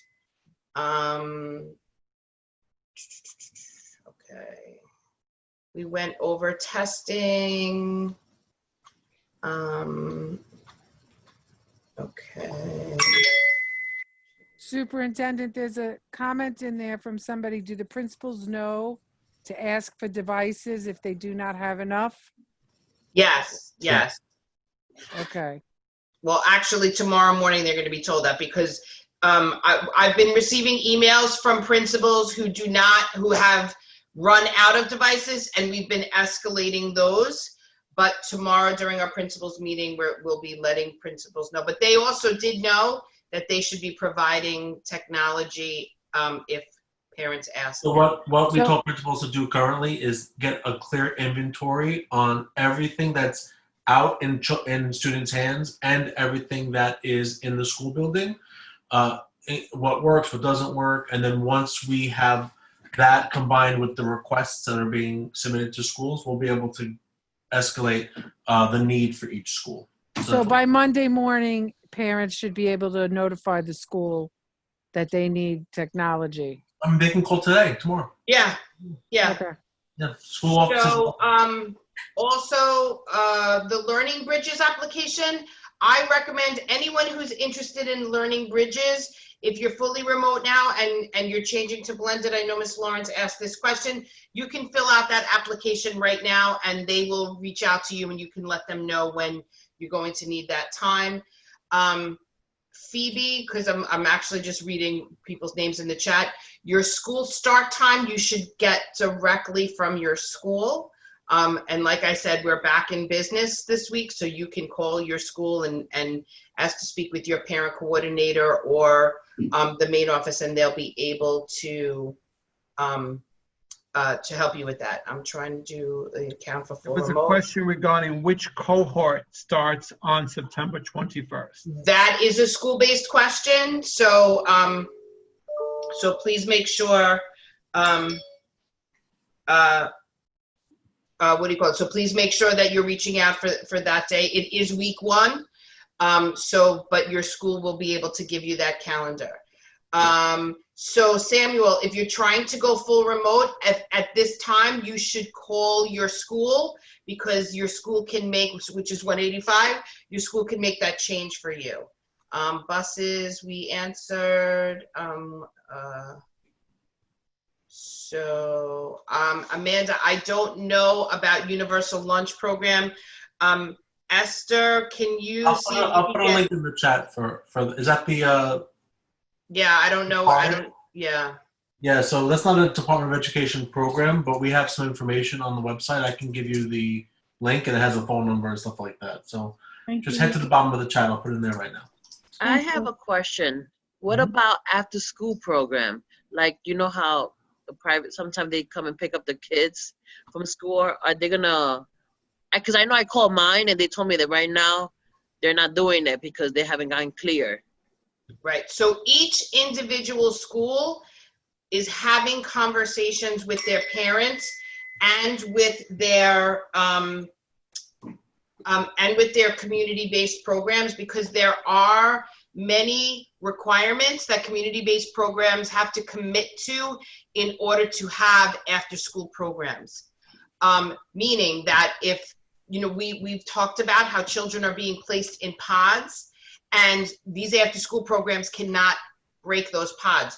One of the things that we have asked parents in District 25 to speak, principals to speak to parents about, is that the after-school programs that are paid for that come pick up children, unfortunately, we used to allow those drivers to come into the school and line up children. We are no longer allowing that. So any kind of dismissal procedures, schools will be asking parents to fill out forms that will say, I give my child permission to be dismissed to Monica Patino. And they'll have to wait outside for the kids to come outside. We can no longer allow people to come in and line up kids and break pods. So many of our principals have been communicating that for both the after-school paid programs and for the after-school private busing. So we have spent a lot of time trying to educate parents on what the pods look like. and how if you choose to send your child on a private bus or a private after-school program, you're kind of mixing them up. Okay, So so I would call my individual school to see if they're running an after-school program, because a lot of them were not able to because the community-based organizations couldn't make those commitments, right? They have to provide their own PPE. They have to make sure they're ensuring the same cleaning procedures that we're requiring in our buildings as well. correct. Okay. So depending on the school. Yeah. Yeah. All right, that's good to know. Can I jump in with the technology question before you move on? Sure. Just to clarify, the laptops and Chromebooks, that's only for remote. They don't need to bring them to school. That's not what they're going to be using in the classroom, are they? So that is up to each individual school. So we're talking about, one of the things that they were saying is kids could use computers for things like small group learning amongst each other. So I could be sitting in the classroom, Anne Marie, and communicating with you, and we're working on a task together. Okay. But because we have to stay 6 feet apart. So each school will be communicating that during the orientation days. Thank you. I'm sorry, really quick. I was told that we do need a DOE issued device for my daughter to go to school, which is why I'm really concerned that I have not heard from the school, being that school is starting within the next few days. And we were told that they're going to allow book bags, but they're only allowed to bring a pencil, a binder, and the DOE issued device. Okay, so Cynthia, what school are you from? My daughter goes to 194 and my son is going to go to 184. Okay, so Esther, you're on the line. Put your contact information in the chat. Esther will leave her phone number for you, Cynthia. You'll call her tomorrow and she'll facilitate communication between you and both schools. Okay, thank you very much. All Thank right, you. you're welcome. You're Thank you. welcome. I'll go ahead and put that on there. Yep, and Thank that's for you. anybody that's having difficulty contacting your school. You can contact Esther and she will help facilitate that. I know it's been very hard for everybody, and believe me, I'm not, like laying blame or anything, but it's kind of difficult, and I'm freaking out to say the very least, because everything is day to day, obviously, with everything going on, but I think it's creating even more anxiety when you don't know what's going on. Yeah, no, I totally understand. My kids went to school for the first time yesterday, and I felt the same way. It's just. And Cynthia, don't get nervous about the device. Your child can use any device that you have at home on the days that they're home doing remote learning. Okay. They just don't want personal devices coming into the school building, which is fine. I totally get it. I'm Don't just worry about the concerned. device. Your child can use their own iPad or computer, whatever you have at home, for remote learning days, and then we'll figure out what's going to happen in the school. Okay? Don't stress out. Because last year my son was only in pre-K, so we had a device for my daughter, but it was a laptop, and that's something totally separate. But now I can't have them sharing it. Yeah, right, because every child should have And that's right, and that's exactly the kind of communication that we want to hear from parents, so we can make sure that we get you what you need. So definitely make sure you reach out to Esther. I'm not sure if the principals are on today, but she will help facilitate that for you tomorrow. I do thank everybody. I know this is very stressful for everyone. It's just, it's hard when you're getting different answers from different people. I was on a UFT call last week, and I hate to say, them pushing the remote learning was really hard for me to accept, because Akila am I saying that right? I don't want to botch your name. I'm so sorry. My son also has an IEP. He's going into kindergarten, already missed 6 months worth of school, has regressed terribly. So this is another concern of mine, because 20 years from now, this is mainly why I'm really freaking out. When he's going for a job interview, doesn't have basic soft skills, doesn't have the speech that he should have. Hopefully it'll get better. but they're not going to say, oh, 20 years ago there was COVID. They're not going to care. And So you know, these are, Cynthia, I want to let you know that we've all been talking about this, and you know, even when we were cut off really short in March, our teachers really did a fabulous job in making sure that they're reaching out to kids. They're going to continue to do that, right? So they've been coming back to school, and as we said, they've really been working hard to make sure that they're ready. We are all in these uncharted times. I actually just sent something to a principal, to my principals yesterday, just about like, we want to be able to answer these questions for you, but sometimes we just don't know. I know. And so this is a great time for all of us to work through this together. And that's why we want parents like you out there really saying, and Akila to say, like, I want to tell you about my child, but other children like my child, right? Like, wear a mask could impact learning, and what are some of the things that we can do? So for the first time, for me, I'm saying, like, you know, I always used to get nervous with the opening of school, but now I'm even more nervous because there's a lot of unknowns. But what I do value in District 25 is that you will have, you know, not just, I say every school in District 25 is great, but you know, you have great schools. You can reach out to Principal DeMilta or to Principal Miller or to either of their, you know, their offices, and they will be able to assist you, not just tomorrow, but during this process. And they're ready to do that. That's what we were always about, and we're ready to do that. No, they've been great. It's just, again, right, day to day. You could say, oh, we're opening, and then tomorrow we're not open. So I just think it's just, a lot of it is being afraid, you know, obviously, of the unknown. And again, because there are just so many ifs, ands, or buts. Cynthia, we could relate to your concerns, and I appreciate that you made the comments, and we sympathize, and we are all anxious.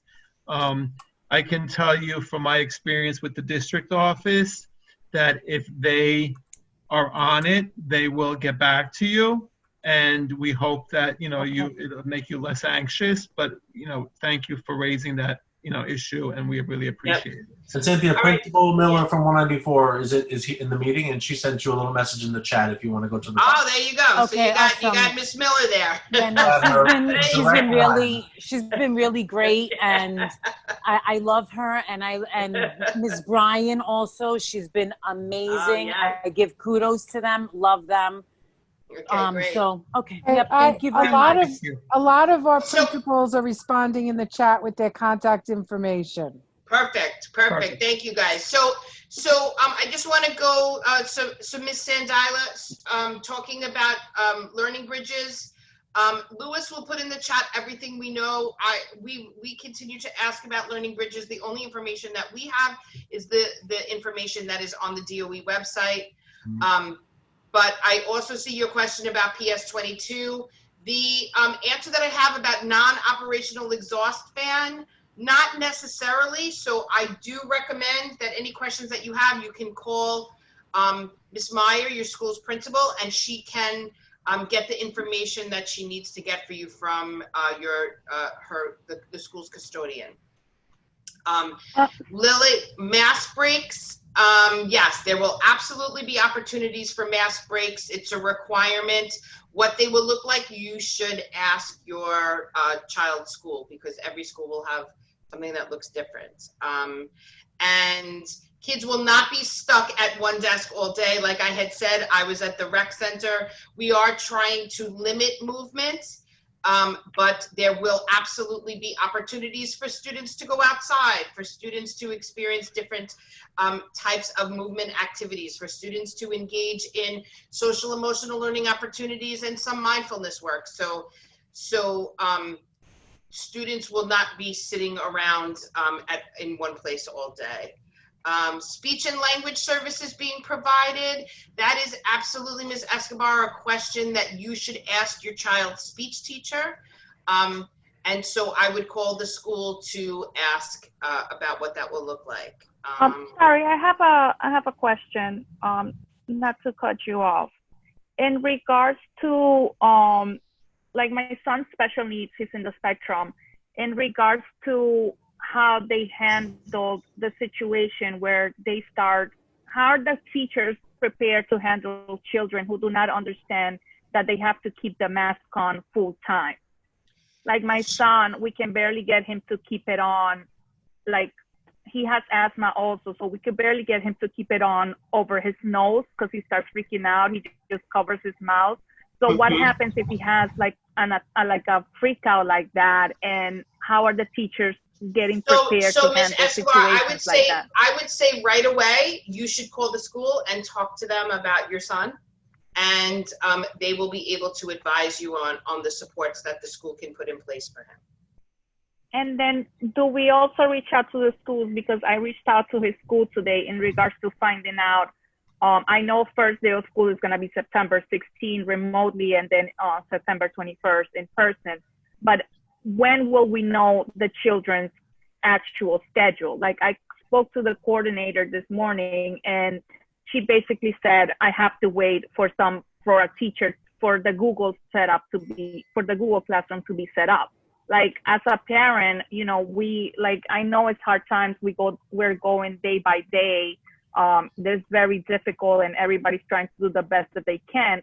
But am I gonna find out his schedule on September 16th, or do I just log into Google Meet and find out all these other stuff? So you know what, like I said, there is, Esther's contact information is in the chat. You can call her tomorrow and she will be able to connect you with the principal or the parent coordinator at the school that can answer some of your questions. Okay, thank you. Okay.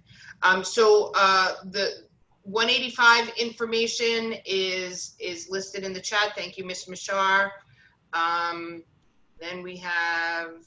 I think Samuel left though. He didn't get the email address. Oh. I have someone who has their hand raised still. Wait, I'm almost done going through the chat here. Do we still need to? Everybody needs to go to orientation. Yeah. Everybody needs to log in on those days. Your school will explain what time to log in. It's a partial school day for kids. The first full school day will be on the 21st, but everyone's logging in during instructional orientation. Okay. So, school year calendar's there. We know our children's schedule. So I have a meeting tomorrow morning at 9:30 with principals, and I'm actually going to make some references as to how many parents are asking for children's schedules. So I will make sure that that is addressed and goes out to families as soon as possible. You do not have to call the school for technology if I would call the school from about technology if you have not heard from them. Sure, make sure they know that you need. Yes.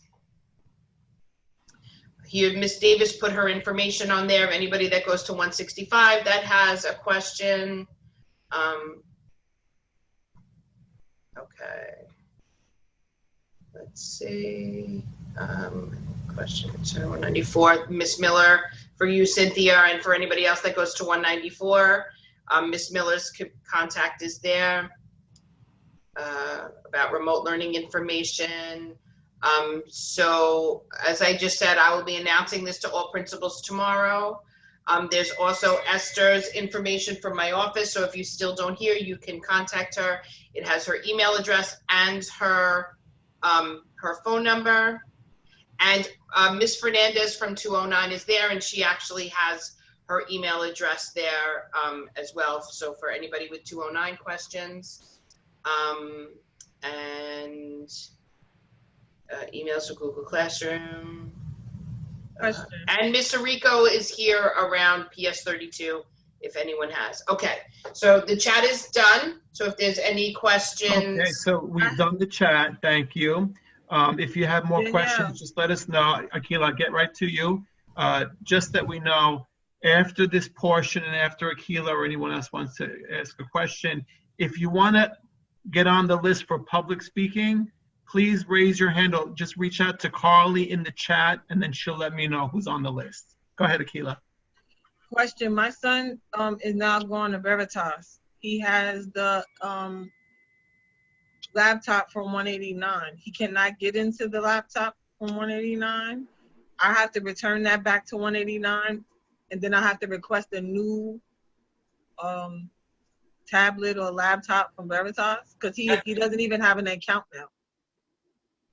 You mean with Veritas? He doesn't have an account. They said to create one. He's been trying to create one, and he doesn't know where to go. And he cannot log into the laptop that they gave him from 189. Yeah, the 189 laptop might be tied into their Google Classroom. Right. And again, you brought a great point, Akila. Any device that you borrowed from your school and you're no longer at that school should go back to that school, and then you'll get a new device from Veritas. And as far as the account in his high school, you're gonna have to speak to them about it because it sounds like they manage their own accounts. Okay. Yeah. I just wanted to make sure because they're telling him to go in. All of the information is under his account. Everything you said, it sounds perfectly right. I don't know what the problem is, but everything you said made sense. Yeah. Okay. Okay, are there any other questions for Superintendent Domingo? If there are no other questions, I'd like to move forward to the public speaking portion of our meeting. I did see earlier Brian Lamb was here from Assemblyperson Nili Rosick's office. I'm not sure if Brian has something he wants to say before I get to the public speaking list. Are you here, Brian? He might be off. Okay, Carly, I'm going through the list of what you gave me, and I'd like to start with Irene Figaros. Hi, how are you? Hi. Go ahead, Irene. Hi. So we're new to the public school system. My daughter's been in private school. I was just wondering how I could obtain her OSIS number and how I could get that certain code to create an account. Also, are they giving out textbooks and workbooks? How does this work? I'm all new to this. Irene, has she registered for, are you registered in the school yet? Yes, I am. Then you can reach out to Esther. Esther's, can you see the chat, Irene? Yes, I can. All right, reach out to Esther tomorrow and she can help you with that. Okay. All right. Thank you so much. You're welcome. Welcome to the Department of Education. Yay! Yes, welcome. During a pandemic. Thank you. Happy to have you. Good place to be. Thank you. You're So in I a great know- school district. Yeah. Thank you. I know Cynthia had one, but I believe she already commented, correct? Cynthia, that was you Yes, before? that put your yes, name on? I'm good. Thank you very much. No problem. Is there anyone else, Carly? I'm looking through what you There's said. no more hands raised on the participant list. I'm not sure if anyone said in the chat they want to speak though. Phoebe had raised her hand. Is she here?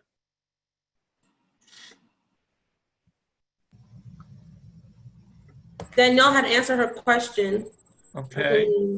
There's no one else's hand raised or other questions that weren't addressed. All right. So I don't want to exclude anyone, and I thank you. If someone else wants to, go ahead. Who's this? This is Zoe. I have a question about staffing. How is the DOE able to staff the amount of teachers needed to do, other than the full remote, which is probably being staffed by those on medical leave, being able to do in-person teaching and remote teaching on the same day? Is there even enough staff to accommodate what the DOE is actually proposing at this moment? So, Dr. D'Antona, who's our deputy superintendent, and myself have been working very closely with the principals in District 25 to look at the staff that is currently on hand and additional staff that is needed.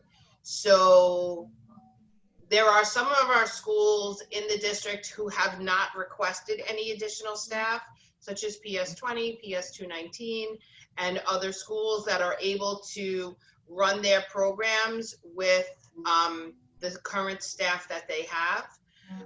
We also have received some excess teachers that were just recently accessed from school because of things such as register loss that will be filling in some of those gaps.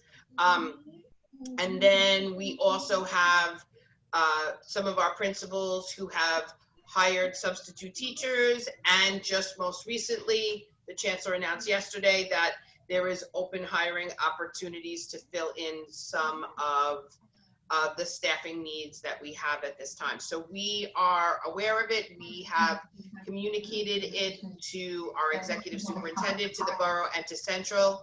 But we have a handle on the staffing needs that we need to address before.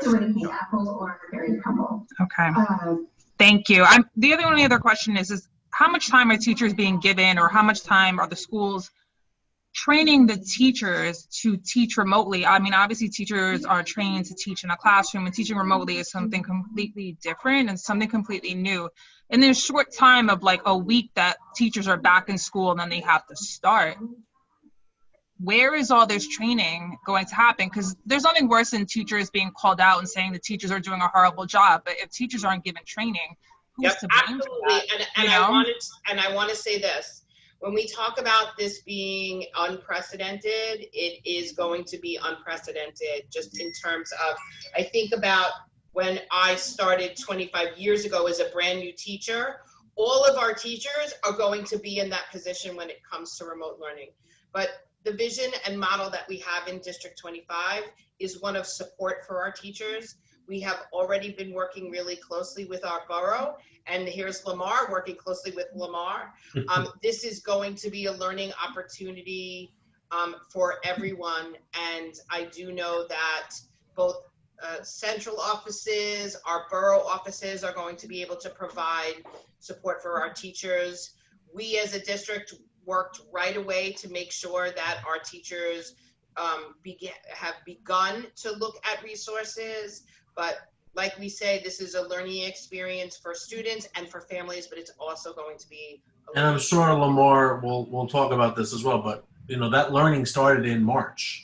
Right. You know, teachers have been remote learning for a few months already, so we're in a much better but we're nowhere near, right, we're nowhere near where we need to be. We do know that, you know, just for example, some of the things that we talk to teachers about ways to get students engaged often is about proximity. In a pandemic, even being in proximity of a child or virtually, there's everything is going to look different in terms of our supports for teachers, but we are aware of it, and it is our key priority once we get schools open. Thank you. Lamar, thank you.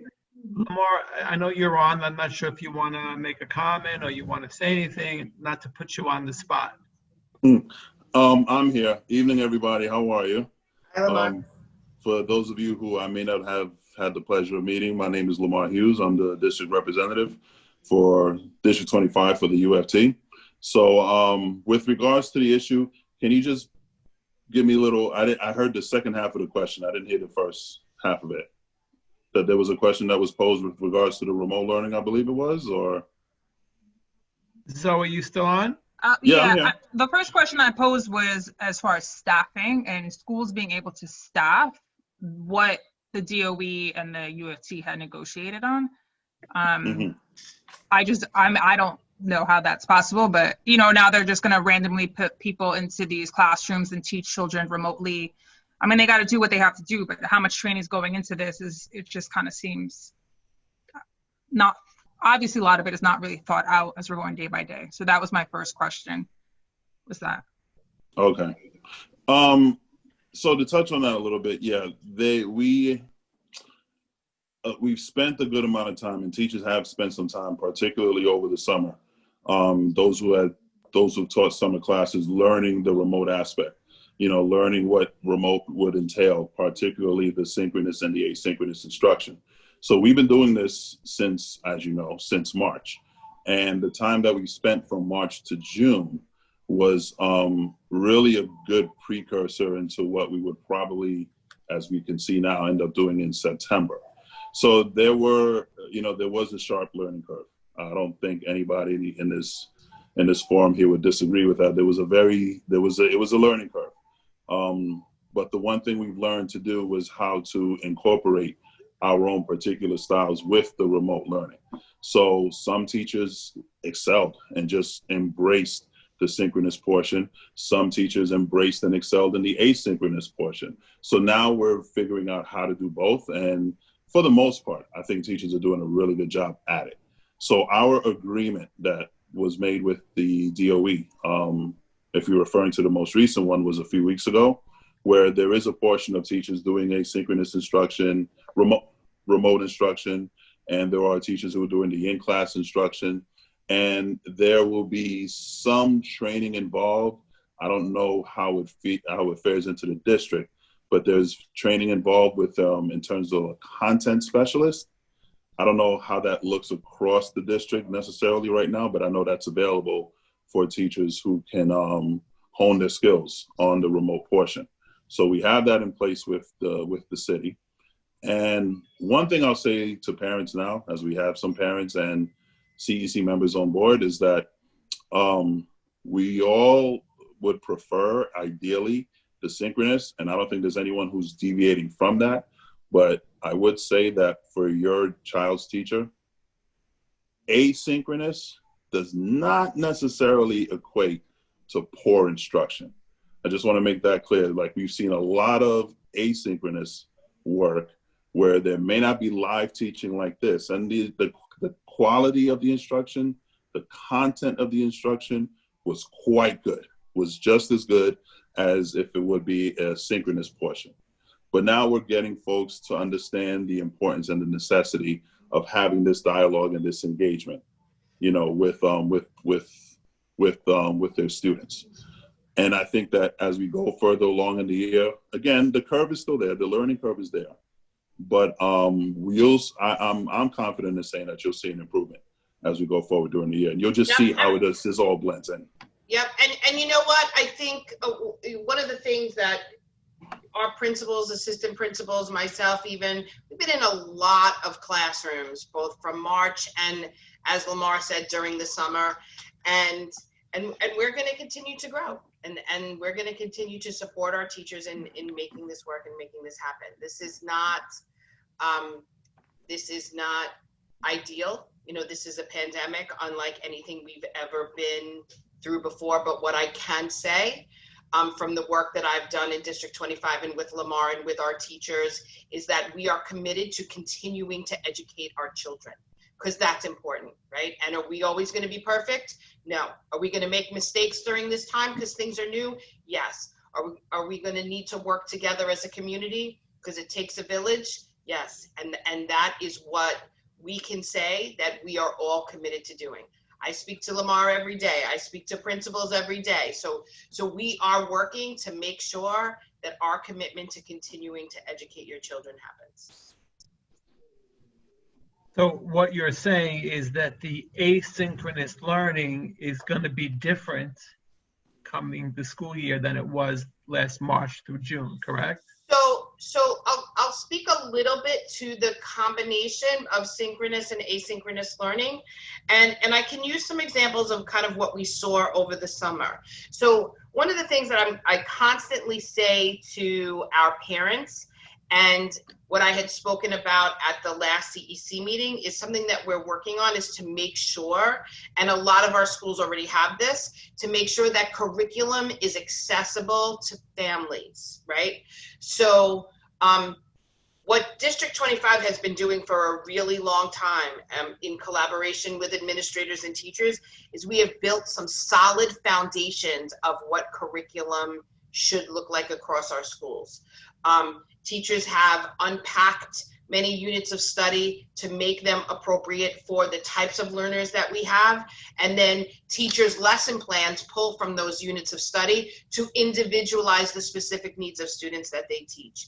I think our teachers are well-versed in the standards. I know that from visiting schools, both during quality reviews, during principal evaluation times and classroom visits, and when I look at certain things that are necessary in consideration for tenure, our teachers know those things. And so we're going to pull all of that information and apply it to what we talk about, the difference between curriculum and instruction. So what we're looking at right now is blended, virtual, all of this work is about instruction, right? So we go into this recognizing that it is new for our teachers and they need support, but I stand behind the talent and the content knowledge that our teachers have.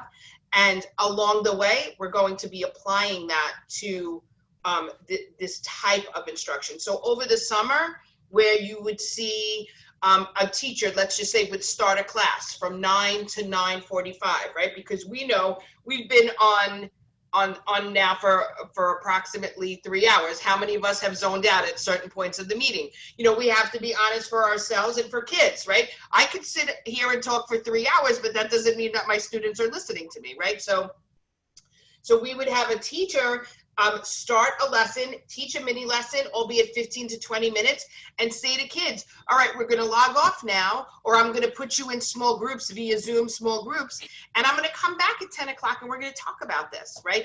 To give kind of kids a break and teachers a break. So that really worked very well this summer for teachers. And in my conversations with students, thank you, Victor Lee, for really talking to me about getting feedback from students. We spoke to them about how they felt in terms of this blend of synchronous and asynchronous instruction. And they said things like, we like to have that opportunity of one, having a schedule where we start the day, we get instruction from our teacher, and then he or she allows us time to work. And then we come back and get feedback and continue to go over and continue the learning. So that looks different from what happened in March, because in March, all of this was new. And teachers really needed time to set up Google Classrooms to kind of pull from the curriculum that we had. So yes, it will look different, but we are ready to grow in this work together. So our principals are really engaging in conversations with our teachers next week about what that will look like and how we can continue to support them. Thank you. Thank you, Lamar. Thank you, Daniel and Superintendent Manka. Okay, so I think we have another speaker and we have a couple of questions that just came up. Is Samantha Tan here? Yes, I'm here. Hello, Samantha. Do you have a comment or a question you'd like to present? You raised your hand. Yes, I have a couple questions. So I heard you guys say that 16 till 18 will be the orientation day, right? Mm-hmm. So basically it's online, am I right? Yes. I should receive the information through email or letter? That depends upon your school. So like I had said, tomorrow morning, I'm actually glad I'm on this meeting tonight, because tomorrow morning I want to make sure that our principals are reaching out to you to let you know when this information will be coming to you. Okay, and in the orientation time online, so they basically will also teach us how to set up all the different program and website and how to log in. And also, will they provide us a new email for the kids? Because I believe my email that is supposed to use for the kindergarten is already canceled. Yes, so I would contact your child's parent coordinator around that. Mm-hmm. And if you cannot get in contact with the school, like we said, Esther's information is in the chat. She'll be able to facilitate that for you. Okay. And I have one more last one is because when the school start is getting a lot of homework, and one of the problem is some of the homework there's might be a difficulty for me. Example like writing or something that I don't know how to exactly teach my son to do it. So is there any program or any way that could be help me with this? And so is that also about the learning bridges? What is learning that? Bridges, yeah. So like we said, we're waiting for a little bit more information around Learning Bridges. What we've been saying to parents right now, it's really important that you take that survey so they have an understanding of what the demand would be. In District 25, we have a lot of after-school programs. So we want them to recognize the need in our district. So please fill out that survey. But as of right now, we do not know exactly what Learning Bridges will look like. But as we had said earlier, you should also call your school to see if they have any type of after-school activities that are available. And if not, you should reach out to your parent coordinator to see if if there are resources that they can use to help you help your child at home. It is actually one of our goals this year is to support our parent coordinators in supporting you, helping your child virtually. Okay. And remote learning is basically every day, right? Monday to Friday. Yes, every day. Every day you're not in school. Okay. And is it like remote learning is it like the same like before, which is there is a bunch of homework online and we also have to be communicate with the class teacher every day? Yes. So Ms. Tan, one of the things that I'm really going to recommend that you do is to call your parent coordinator and ask all of these questions, because she'll be able to talk to you about the specific questions you have at your school. Okay. All right. I got it. Thank you so much. Thank you, Ms. Tan. I know Tiffany had posed a question regarding the orientation and whether it's staggered, especially if you have multiple kids in multiple schools. So I'm assuming the orientation is class oriented, it's not a general for the whole population, for the whole. Yeah, so you will get your schedules around what that will look like from each of your child's schools. Does that answer your question, Tiffany? It does, but I was also asking, because I know a lot of parents don't have multiple devices, if two different schools have their orientation at the same time, will there be another time for a different child to go on if they can't go on at the same time? Right, so if you how does that work? Yeah, Tiffany, if you don't have multiple devices, now is really the time to make sure that you're connecting with your school to request that, because in March it was very different, but now we want to make sure that each child has a device, so we don't have one child deciding when they're going to log on and another not, right? So it's really important that any parent... I filed for both schools for a device. I know 193 doesn't have a lot, but you did say you were going to tell the principals that they can... 193 was escalated today. So that's up there. So just make sure that your name is on the list for Ms. Trotner, so we can submit your name. Perfect. Perfect. Thank you, Tiffany. Thank you. So I think that covers it all. There were some questions regarding how many students per class. I'm assuming the parent can find out through the school, correct, on the blended, and it doesn't make a difference on the remote, correct? No, it does. It does. So how does that work with the remote then? So what the agreement is that fully remote students are at class size contractual limits, right? So that's, I always get this wrong. It's 25 for kindergarten, 32. Thank you. 32 for first through 5, and then 33 6 through 8. But if you're a Title I school, it's 30. So that's for fully remote. Blended, just know that the class sizes are small for social distancing, right? So your child will be in a smaller setting, and then the remote side of blended can be double class size. I have a question. Those sides of of children, especially for the remote, you said 30, 25 for kindergarten and everything. That doesn't apply when it has been is in your child's IEP that they're in a smaller class, in a small setting, correct? Correct. Okay. And then for the synchronous and the asynchronous learning, is that something that the teacher will decide what is best for the child? Yes. Like I know for my son, during the past few months, he was only live with the teacher for half an hour, and then everything else was just done, and we would email it to the teacher. Is that something that the teacher will decide once she starts seeing the children? Well, in terms of, so you'll see some changes in that, but I would absolutely make sure that you reach out to your teacher to talk to him or her about what their learning program would look like in terms of synchronous and asynchronous learning. Okay, perfect. Okay, so I think that covers everything, and I thank everyone. Is there any other last minute comment or question before we, I have one question. Eleni? Go ahead. Yes. Say my child gets sick and he's sick for 2 weeks and he's home. Do they go learning on the remote side, or are they still staying with their class and they're just doing cohort A and B at home? When they're sick?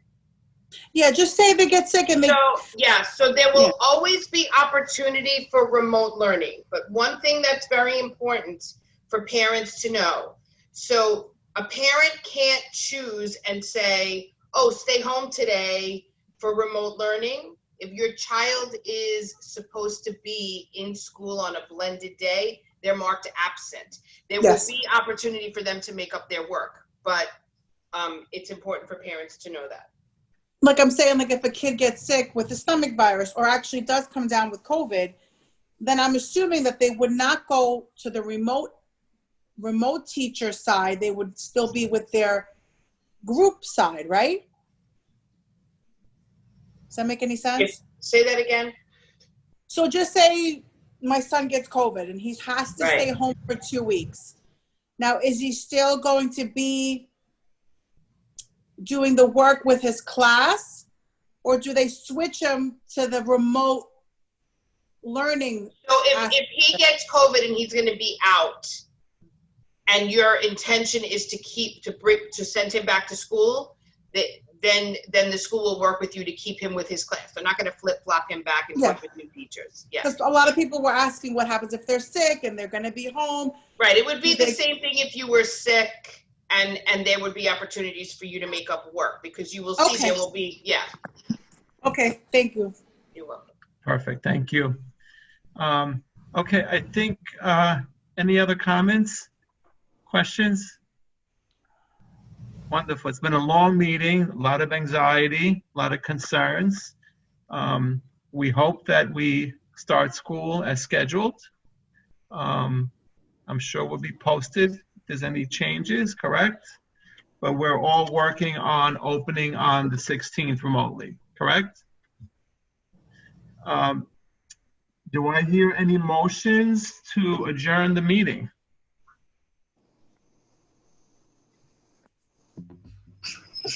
I motion that. Rashmi. Rashmi made the motion. I second, Monica.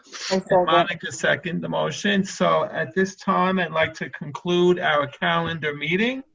I'd like to thank all the parents and the CEC members and the district office for your participation. We are here to serve the needs of the parents, and we really do appreciate you joining us. We're going to take a brief 2-minute break before we start our business meeting.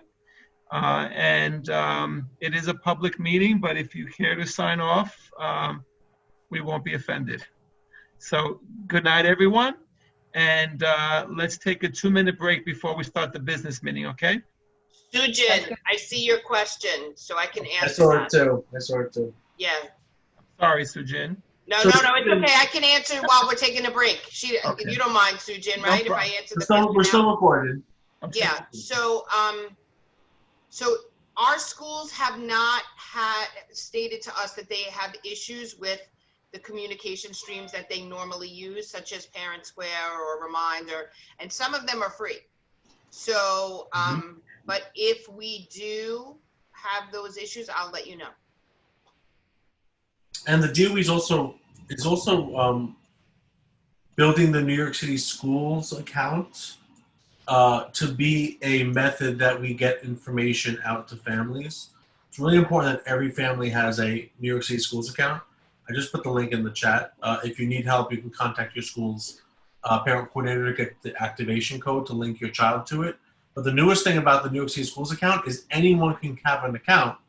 Even me, who doesn't have a child in the Department of Education, I created an account. I don't have any kids attached to my account, but I can get all the notifications that the city might want to send out. So it looks like the DOE is starting to, create the New York City Schools account to be that messaging system that will be free.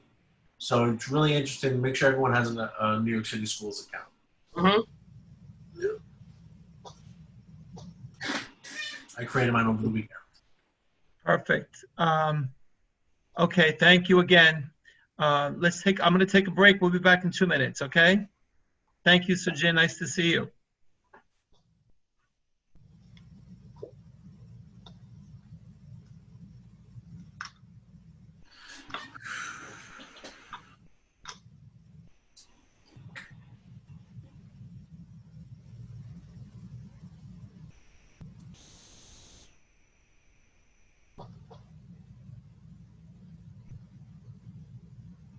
Hi, Dr. Mike. Oh, Dr. Mike.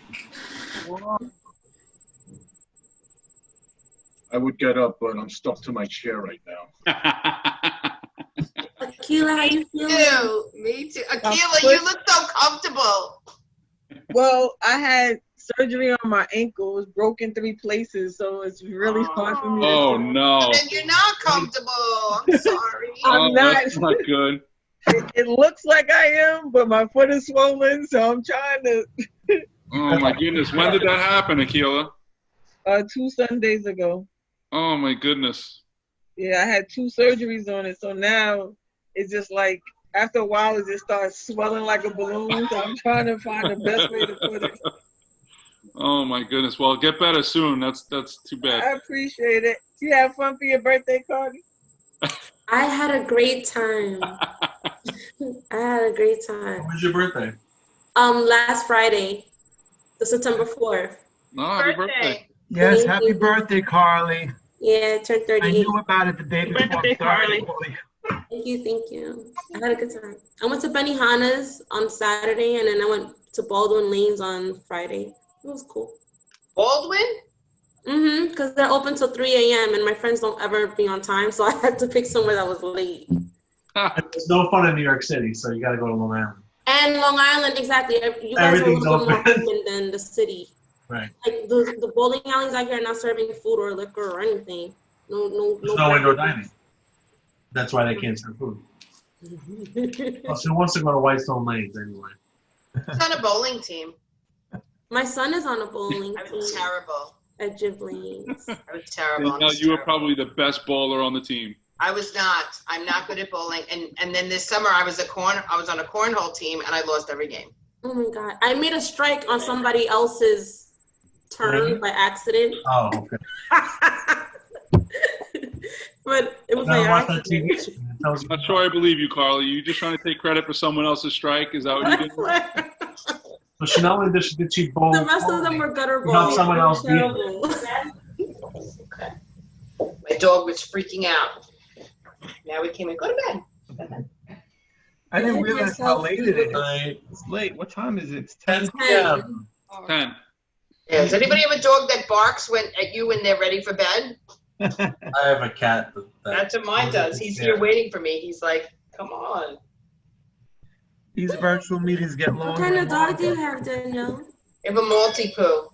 Oh, So cute. Is it's small? Yeah, see, he's right here. Come here. Let me see him. Come say hi to everybody. Aw, hi. What's his name? Ruff. Toby. Toby. Hi, Toby. Hi, everyone. I just wanted to say goodnight. It's Margaret from 32. How are you all? Hello, Ms. Harris. Nice to see you. Thank you Hi. for joining us. Yeah, that was a great meeting. A lot of questions answered. So thank you all for all the work. Thank you, Margaret. Appreciate your input. Anytime. Thank you. We'll talk to you guys soon. Good night. Yes, good night. Margaret. Bye. Joe, did you get the PowerPoint from Mabel yet or no? I didn't. I don't know how to use it. So I got it. I'm gonna forward it. Someone emailed the district asking for it. I want to put it on the website. All right, hold on. I'm gonna send it to you right now, Louis. Yeah, I'll put it on right now. Go to bed. Okay. I don't do it So, now. Thank you, Louis. Yeah. And thank Give you, me one Gianna, more. also for participating. Joe, give me one more minute. I'm just waiting for the kids to come in with the dog. Okay. I was saying thank you, Juliana, for participating. I know that you're new to our district. Oh, you're very welcome. I appreciate the little bathroom break, the little break in between meetings. That's very nice. Okay. Well, we don't want to take too much time. We'll wait for Christine and then we'll get started. And hopefully our business meeting won't be too long. How many members do we have on?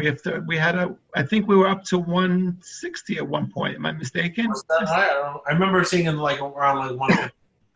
I stopped counting at 1:30. I didn't see okay. any look after that. Louis, I sent it. Thank you. Meeting documents, September.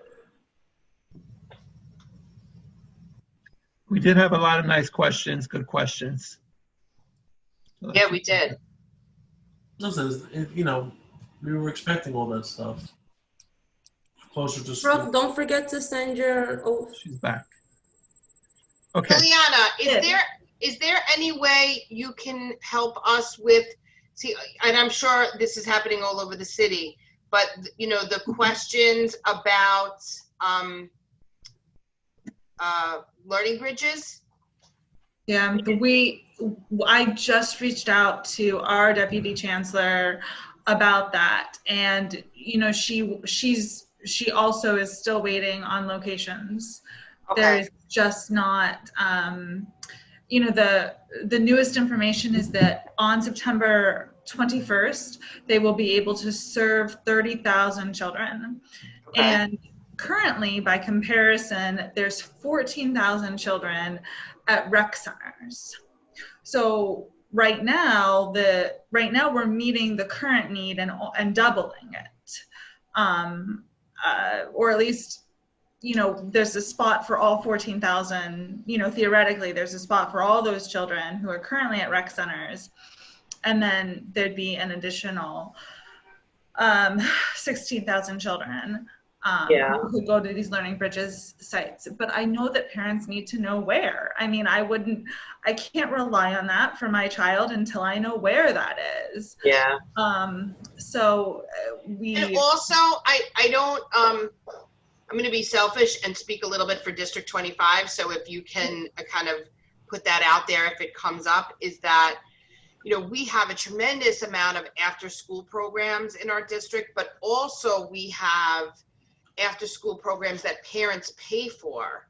So like double that. And that's why I keep saying to parents, it's really important to fill out the Learning Bridges survey so that Central could see that there is a need in our district. But I don't even know if that makes a difference, because And people who fill it out will automatically be put in the registration process. So it's really important that they express. So if you could get that information for us to Esther too, so like we can communicate that to, because a lot of people have been calling us as well, just around Learning Bridges. But I'm sorry, I didn't understand what information. I didn't hear Louis. As you get new information, like just continue to update us, because a lot of people are calling the district office as well, and we want to be able to kind of get them like the real information. So like if they're only going to be able to service a certain amount of our children, we want to be able to say, like, you know, realistically, if you really need childcare, here's what we suggest too, as well. Like, do the survey, but also do this, you know? And has everybody seen the priority groups? Like, and I know not only do you need to know the priority groups, but then you should also be aware that this is not being offered to children who have chosen 100% remote. It's Correct. only for children. Okay, you know that. But what about the priority groups? It was the mayor showed it during his press conference. I saw it. So. Yeah, we are aware of the priority groups. If the parents have, you know, done the survey, they would have seen it, correct? Yeah. It's on the DVD. Can we get started with the business meeting? Because I realize it's 10 o'clock. Sorry, Joe. No, it's okay. We appreciate it. Let's call the business meeting to order. Christine is back. And Carly, can we get the roll call, please? Joseph Di Benedetto. Present. Anne Marie Kate Knable. Anne Marie, just sit here. I see her, but she might be muted. She's here. Brooke Sturgeon. I'm here, sorry. No, I had to change rooms. Brooke Sturgeon. Here. Christine Caniglio. Here. Victor Lee. Present. Rashmi Krishnaraj. Rashmi. Yeah. Akila Sorio. Lilik Vijayanti. Present. Monica Patino, Present. Tawana Rivera, Present. and Edward Kim. Present. Thank you. Okay, so but for Anne Marie and Brooke, we should all have the minutes to the business meeting at our disposal, or are you able to put it on the screen? It was on, Louis, can you help us? Or Carly, who put it on the screen before? I did, but I have since closed it. Give me 1 second. I'll bring it back. All right, I appreciate that. So we'll vote on the minutes, and then we will move forward with the balance of what we need to discuss. I think we were supposed to get back on a town hall meeting with the chancellor. I think that's one thing that we have to discuss today. Oh, here it is. Okay, thanks, Louis. Yep, I'm gonna scroll down. Give me 1 second. So it's the second page. Perfect.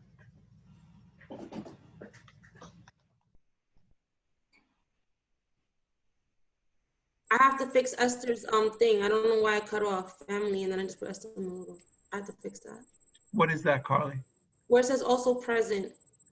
I didn't realize that. I didn't. Sorry. I'll fix that. Oh, family Esther Maludo? Yeah, I don't know. Maybe I. Okay. Sorry, Esther. Go ahead.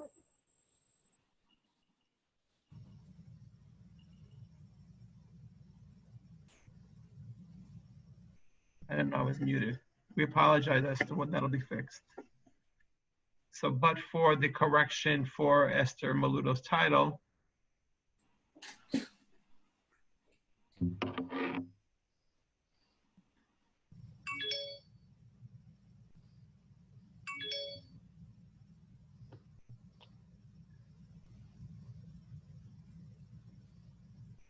Got it.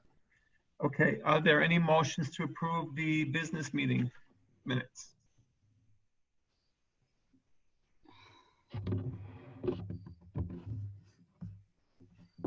I'll make a motion because nobody else does.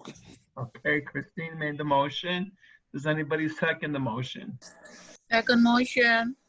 Who's that, Lily? Yes. Wonderful, thank you. So you'll make that correction, Carly, and the business meetings are hereby approved. So a couple of things. Let's start with, Juliana's here. Did I get thrown out? No. Oh, okay. I don't see anybody. We're here, Joe. We're here. Okay. We're ghosts. I don't see you, but I hear you. Okay. So did we, Juliana, we were talking with Diana at our last meeting about our CEC town hall with the chancellor, and we knew that we were able to do it after January. I don't know if there's anybody who has, or, you know, if we want to finalize a date as of now so we could work towards it, or do you know if the chancellor is available any particular month or not available, and what dates? There's no specific availability given to us for the chancellor's schedule past this fall. So what's being asked is that you would provide maybe 3 different options that would work for your council. It could be 2 options if you want to start with that to see if he's available at your preferred dates in, you know, January, or you said after January, so like February, March, or April. So if you could just give us 2 to 3 dates, then I'll take that back to the chancellor's scheduler. And since you're doing it so far in advance, I think you have a very good chance of getting your first choice. So is it certain that it must be remote? In other words, there's no possibility of there being a live town hall. We don't know what's going to happen next year, but. I think that there is a possibility of, I think that the later you hold it, the more likely, and that's just my personal opinion. Okay, understood. Does anyone have any preference for, are there any motions for any suggested dates? I was just thinking, Joe, if we push it to March, because February is usually a very snowy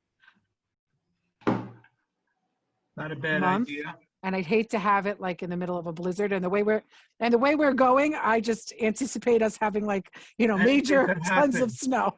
But we're going to be done with 2020, which was a bad year. So let's hope 2021 is much better, right? So I agree. So we're going to have our election start in January, correct? When is the actual election for the CEC? Is it in January? When are the elections? So the applications for those who are running will be due in February. The voting, one moment. Voting will be in May. Okay. So that's not even going to be an interference or anything with we have to get it done before our June meeting.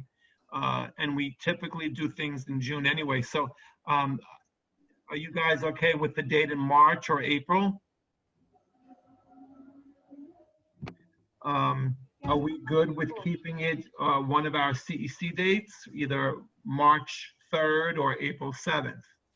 Joe, just one Yes. The Roshni? state tests are in March, or are they? I know they're in April and May. Is there something in March in terms of state tests around our CEC? Because we may want to consider that. We don't know even what is going to happen in terms of the state test, but because we are planning this far in advance, might as well think about it. So do we know if they're going to be state tests, Danielle? They're scheduled. They're scheduled for when? They're scheduled, hold on, Louis, you have the schedule? They're scheduled, but we don't know. Right. We don't know. But they usually happen when? Towards March or April or later? Yeah, usually later. March and April, Joe. Yeah.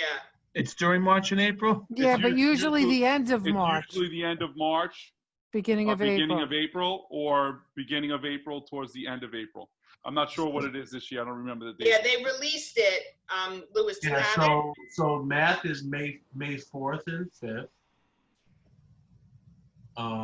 And ELA, and if you guys care, I'll put these links in the chat.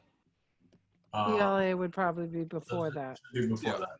So here's math, and then ELA is April 20 and 21. Yeah, so if we have the town hall in March, it's not going to affect the state tests at all. And it's not, so the only, I think Rashmi's saying because of, I guess, preparation, I don't know, because our town hall is usually in the evening, so it's not going to affect, it shouldn't really affect, but. Right. If it's happening on March 3rd or 4th, which is. No, so it's clear that it's not going to happen. So I would suggest that we, and I don't know if we have to vote on it or just do it by motion. I would suggest either March 3rd or April 7th as the two dates. Are we okay with that? Let's just vote on it, March 3rd. March 3rd. Well, we have to provide two dates. We have two dates, yeah. We have to give two dates. They want our first choice and our second choice. So should we do it by roll call vote? I guess those are the two dates, right? March 3rd. Right, but what we prefer, correct? March. Carly, why don't you go through, do a roll call vote, and this way we'll know what our first preference is. Carly, you're muted. Carly, you there? Yeah, I'm here. Sorry. Okay. Joseph Di Benedetto. March. Anne Marie Kate Knable. March. Brooke Sturgeon. March.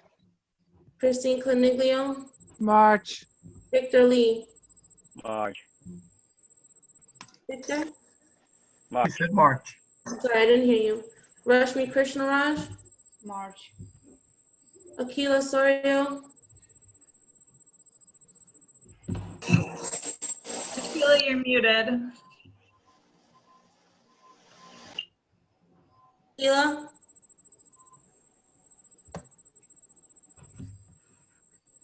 Move forward. We'll move. All right. Lily Wajianti. March. Monica Patino. March. Luana Rivera. Tawana? March is fine. Okay. And Edward Kim? Yeah, March is fine. Akila, you hear me? I mean, everybody's unanimous with. Yeah, so it So doesn't might as well, matter. we're unanimous for March. So let's give the date for March 3rd to Juliana, if she can confirm with the Chancellor. If March 3rd does not work, perhaps if there are alternate dates in March, we can do that, or otherwise choose April 7th, correct? Is that okay? I mean, we don't have to decide right now. At least Juliana can get to the Chancellor and get back to us, right? Yes, yes. Perfect. Carly took those notes, correct? The next thing we need to discuss, I think we had some questions regarding the computers that we ordered and the issue. I mean, I have not set up my computer, but I'm told that there's no camera on the computer. So it's basically, we really can't use them for these meetings. Is that correct? I'm actually using it right now. Yeah, So me you too. have a camera on your computer? Yeah, I'm using the computer as well. There's webcams on them, yeah. Oh, so there are webcams on them? Yes. Does anyone have a computer without a webcam? Christine, do you have a computer with a I webcam? ordered all of them the same. Okay. I didn't see, I'll have to look at mine again. I did not see a computer, but I'll look again. Yeah, I'll look mine too. Okay, so The you look webcam into has a little that. door that covers them. You have to open the little door. They all should have a camera, and if anyone has any problem signing on or connecting, then you'll let Carly know, and we'll get Carly, some can you check assistance. on my order? Because I haven't received anything yet. Victor, you haven't received the computer? No. I'll put you in line with that guy, Jonathan, that helped everyone else with theirs. Okay. I didn't know you didn't have yours yet. Has any, well, so now we have Anne Marie and. I was just gonna say that. Sorry. Do we still have it in our budget to get more computers? I would have to discuss that with Dragomir and get back to you, because I don't know how she's doing it right now. Okay, so why don't Remember you that find was, remember that was an exception. Understood. So if you could find out, and then if Anne Marie or Brooke need a computer, I mean, I can supply them with mine because I don't use it. I have mine too. I could give if anybody needs And it, mine, so. I have two, so. And if Yeah. anyone else has, other than Victor, has not received the computer, just let Carly know. Yeah, I didn't know, Victor, you didn't have it. I would have told him a long time ago. I thought you had yours already. I can't hear you, Carly. No, I said I didn't know you didn't have yours. I would have addressed the issue a long time ago. I'll let him. I'll email him tomorrow. Okay. So moving right along, the other issue we have to discuss are the bi-weekly meetings.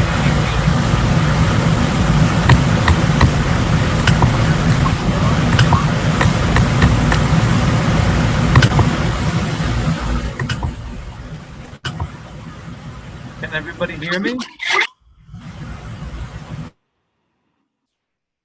Yes, Joe, go ahead. There's a lot of static. I'm not sure if is that coming from me? No. Okay. Now we can hear you, but we did not hear you just when you were Okay, talking. so we were gonna, when we discussed at our touch base with Juliana, we were gonna vote on when we were gonna do these bi-weekly or not meetings with FACE, right? So I think we need to vote on that at a business meeting, correct? So, so for Brooke and Anne Marie, we usually have these touch base meetings, which are called by FACE, by Juliana, where we have basically touching base about what's happening or any questions or concerns we have with FACE. So Can we, Joe, I'm sorry not to interrupt you, but these are not CEC meetings. We They're have to not be CEC clear. meetings, Right, correct. they're not CEC meetings. It's not a public, there's no voting going on at these meetings. So it's not mandatory that everybody attends the meetings. So I just wanted to make sure that all the members were clear on that. So that we were all on the same page. It's Thank you not for as, clarifying, Christine. sorry, Yes, we've been through this. These are not CEC meetings. We are not able to decide anything. That's why we are bringing it up now at the business meeting about when to hold these meetings. They're simply informal touch bases that we have with FACE. It is not mandatory. I think we had some issues of some members wanted to make sure that they're able to get on. So that's why I'd like to bring up a vote of when we hold these meetings so that everyone understands So, Joe, our commitment, because there are a lot of meetings going on. Can I ask a question?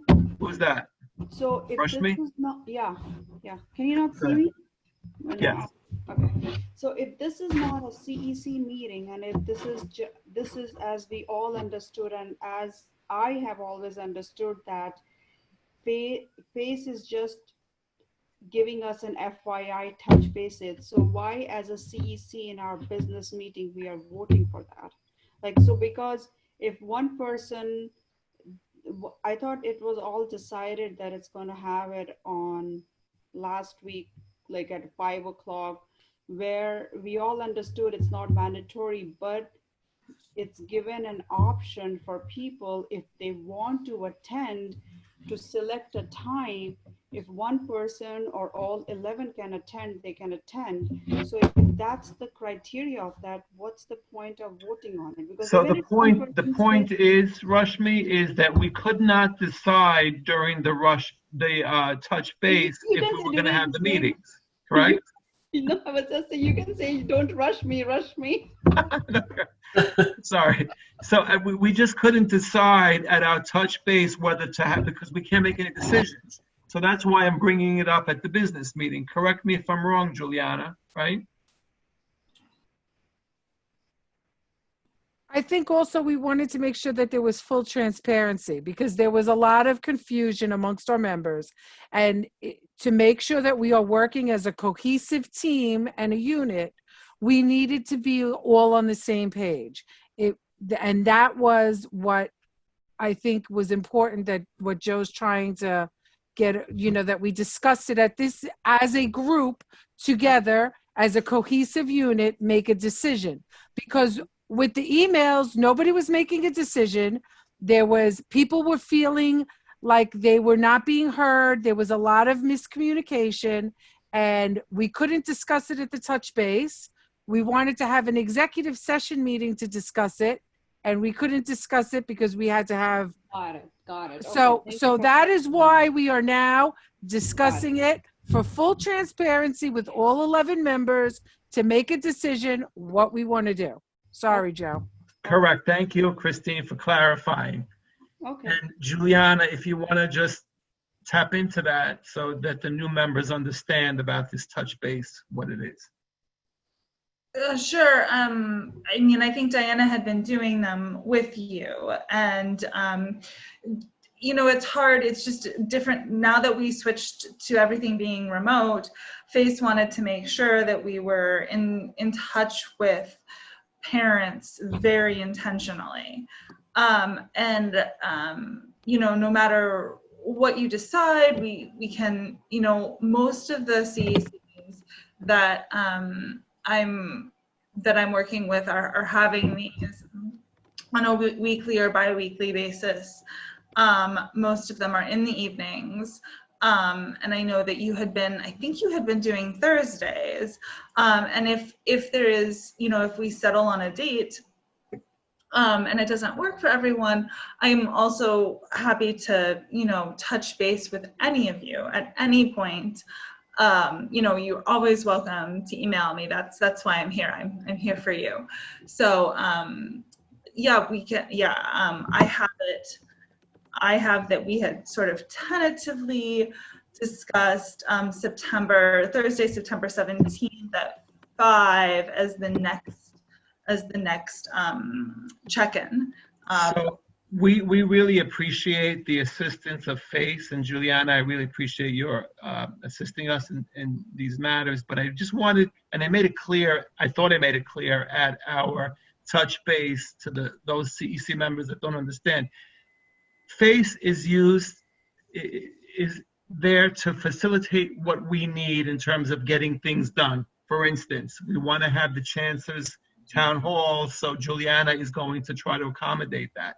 But the CEC members need to understand FACE, with not offending anybody, is not our authority, right? We're independent of FACE. So we act as an independent body. And I think some members thought that we needed to get FACE to give us the authority to do certain things. And I want to make it clear, we're separate and apart from FACE. And we do appreciate the touch base meetings, but we really cannot make any decisions if it's not a public meeting, and it needs to be done at our CEC meetings. And that's why I wanted to make the point that FACE is very separate and apart from CEC. Yeah, and if there are questions about, you know, like Joe said, about what the CEC has authority to do, like that's me. Like that's why you have me. That's why you have FACE, to make sure that you know, I might say, you know, I think it's this, but I'm going to go back and talk to Eloise, the director, and I'm going to take a look at the law. You know, that's my job, to make sure that you can focus on issues that pertain to your district, and I can make sure that you understand you don't have to read the New York State law every day if you don't want to. Understood. So having said that, these touch bases are informative for us. The next one is scheduled for the 17th, right, at 5 p.m. Is everyone on board to having these touch bases? Are we okay with meeting on the 17th? Does the time work for everyone? Are we okay with bi-weekly, or does anyone have any motions to have any other time for the touch base? So I'll speak for myself. The touch base is very informative to me. So I definitely agree to do it at 5 o'clock because it works for most of us. Whether it's bi-weekly or weekly, I will leave it to rest of the members because I am okay with either or, but I definitely do like the touch bases.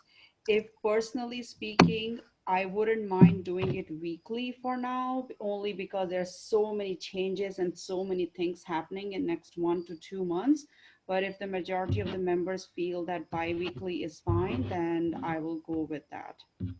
But I do say yes to having a touch base with FACE. So personally, I could say 5 o'clock is really a bad time. I make it happen. Because I make it happen. But in reality, 5 o'clock is the time I am putting dinner on the table for my family. And it's a very chaotic time. My mother-in-law lives with me. She has to eat at a certain time for her diabetes. So I'm usually on the meeting, but as many of you know, there's other stuff happening around me. So I would prefer it to be later, but whatever the consensus, I am willing to be flexible, but and I think bi-weekly is fine because I just think it's just too many meetings. I just think that, and I think that if there's information coming out that we need, Juliana could email it to us and we could get the information that way. But I just think that, we are all working parents, and to have meetings every day, nonstop, it gets a little bit overwhelming. That's my opinion. Anyone else? I'm with Christina. I'd rather do it a little bit later than 5 o'clock because by the time I get out of work and sometimes I gotta do it when I'm in the car. I'd rather do it like we used to do it before. And me too. I think bi-weekly is fine. Yeah, 6 p.m. is fine too. I mean, 5 works, 6 works for me also, because I'm still working, but as Christine said, 6 would be better for me. I believe 6 o'clock works better for me. I'm still working at 6, but it's time to die down at 6 o'clock, so 6 p.m. I believe works for me. So we also need to understand that Juliana has a schedule, and I think she has an infant. I don't know if that could work on your behalf, Juliana. Sorry, I was hearing a lot of feedback. You said 6 p.m., Joe, is that? So That's there seems to be some requests to do at 6 p.m. I know you have a schedule, and I'm not sure if you're able to do it at 6. I want to make it work for everyone. I personally may not be able to attend all these touch bases because my work schedule, sometimes that's my busiest hour. I try to attend as many as I can. I don't get offended if I don't attend. I understand I can touch base with you personally. Nothing is being decided, so I'm okay with whatever everyone else decides. And I hope that everyone else feels the same. If they need to contact you personally, they can. I have an issue with Thursdays now that school's starting. Carly? So Carly, I don't know if Carly even has to be at our touch base. No, I think it's okay. We can begin to, the other councils that I've worked with in the past have asked for them to be recorded. So, if there's information that Carly feels like she needs, we can record them. Usually the touch base, you guys just ask me to do whatever it is that you need me to do. You let me know. I'm just saying, I'm Thursdays just, I have my niece.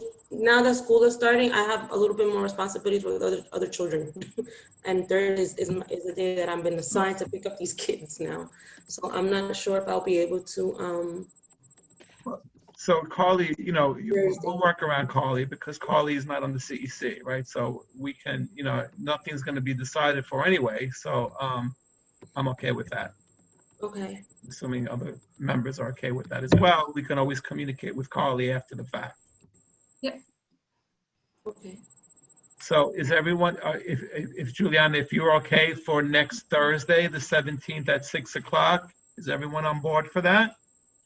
And Juliana, you'll send us the invitation?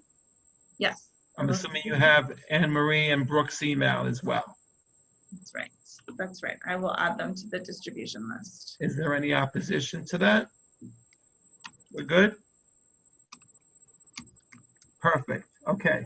So is there anything else we need to discuss at our business meeting? I know there was a letter that was recently circulated. I got an email from Rushmi earlier. I wanted to make a comment on that. I'm not sure if anyone else got it or has any comments before I make my comments. Did everyone see the letter that went to Chancellor Carranza and his team? Yes, I was able to view it. Okay. So I am not saying that I disagree or agree with Rushmi, the letter. The only question I have, just as a matter, for professionalism, I know that the letter makes reference to your position as CEC treasurer, and I don't know if it misconstrues the message, meaning that if it's showing the chancellor that the CEC has decided, so I would just err on the side of caution with that, and I'll tell you why. During the last term, I had made a comment about the homeless shelters coming to Queens. And I spoke, or I was introduced as CEC president. And when I got back to the CEC meeting, there were other members that, were not in favor or were not opposed to opening the shelters. So I had to be very specific and state that, look, I am making this comment as a parent and not on behalf of the CEC, because I didn't want anyone who disagreed with my comment to take it the wrong way. So I would just ask, I know that you come, and if you read the letter, it says you're saying as a parent, which is absolutely fine. It's, I understand, and I'm not saying it's wrong for you to say that you say as a CEC 25 treasurer, but I would prefer that you would have been, you would have explained that you're making this comment only as a parent and not on behalf of the CEC.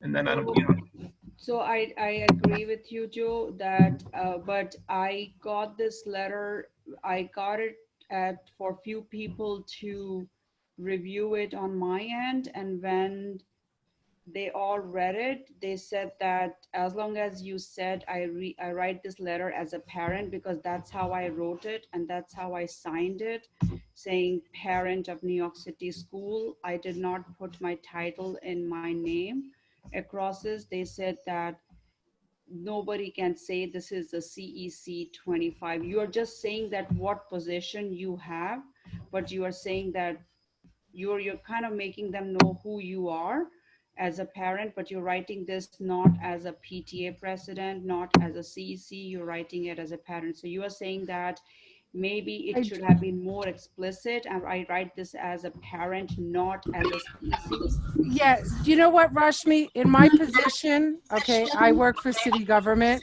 Everybody knows that. I have to be very clear when I am representing my boss, or I am representing my position as CEC or PTA president. So I think that it's just kind of, it's a very fine line. And I think that that's what Joe is saying. Like, you don't want people to think that you were speaking. Yes, you did state it, but you also put out your title. And I take a conflict of interest class for my job. And I would state that that would probably be something that would be brought up, that you were using your position to gain leverage. Not saying that that's what happened, but I'm saying in city government eyes, by stating your position, even though you're not saying you're reaching out on behalf of that position, it's a very gray area. Okay, well, So I just want to say, I don't think the Rashmi was intended for that. No, I don't think so either. And I'm just saying. I just want to say, so to reword it properly, what we should have done is to have not mention. How would you mention that you were part of CC without saying you are representing CC? Is there a way to do that? I'm just curious. I don't know why. You can more than likely just state those exact words that you're not speaking for the city. I just want my CEC council member to know that this letter, I did have it reviewed and it is written, and no, it will not get, I will be very surprised if it gets read between the lines, because documents are not supposed to, I mean, this letter cannot get between the lines just because I did not put not a CEC member. I put it as a parent.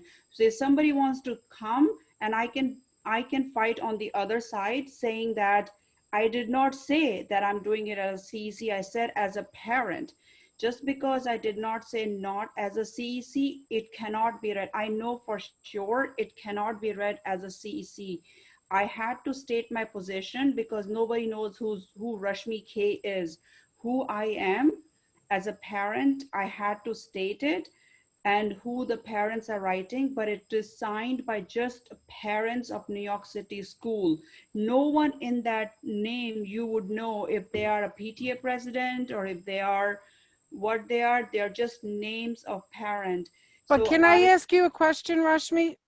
As a parent and as a parent leader, does it really matter whether you're CEC representative? As a parent and a parent leader, that's all you would have to say. I don't think that the chancellor, it doesn't matter.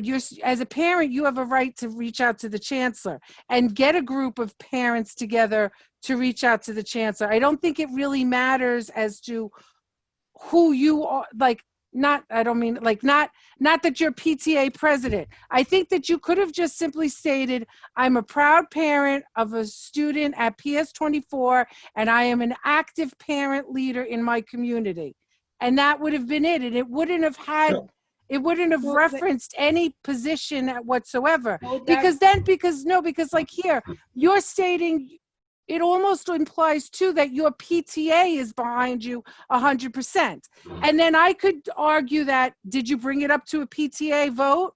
Did you discuss this with all your PTA parents that you were sending this letter as a PTA president? I mean, that's what I'm just saying. It's a gray area. Okay. So in the future, maybe just state it as a parent, an active parent leader. Understood.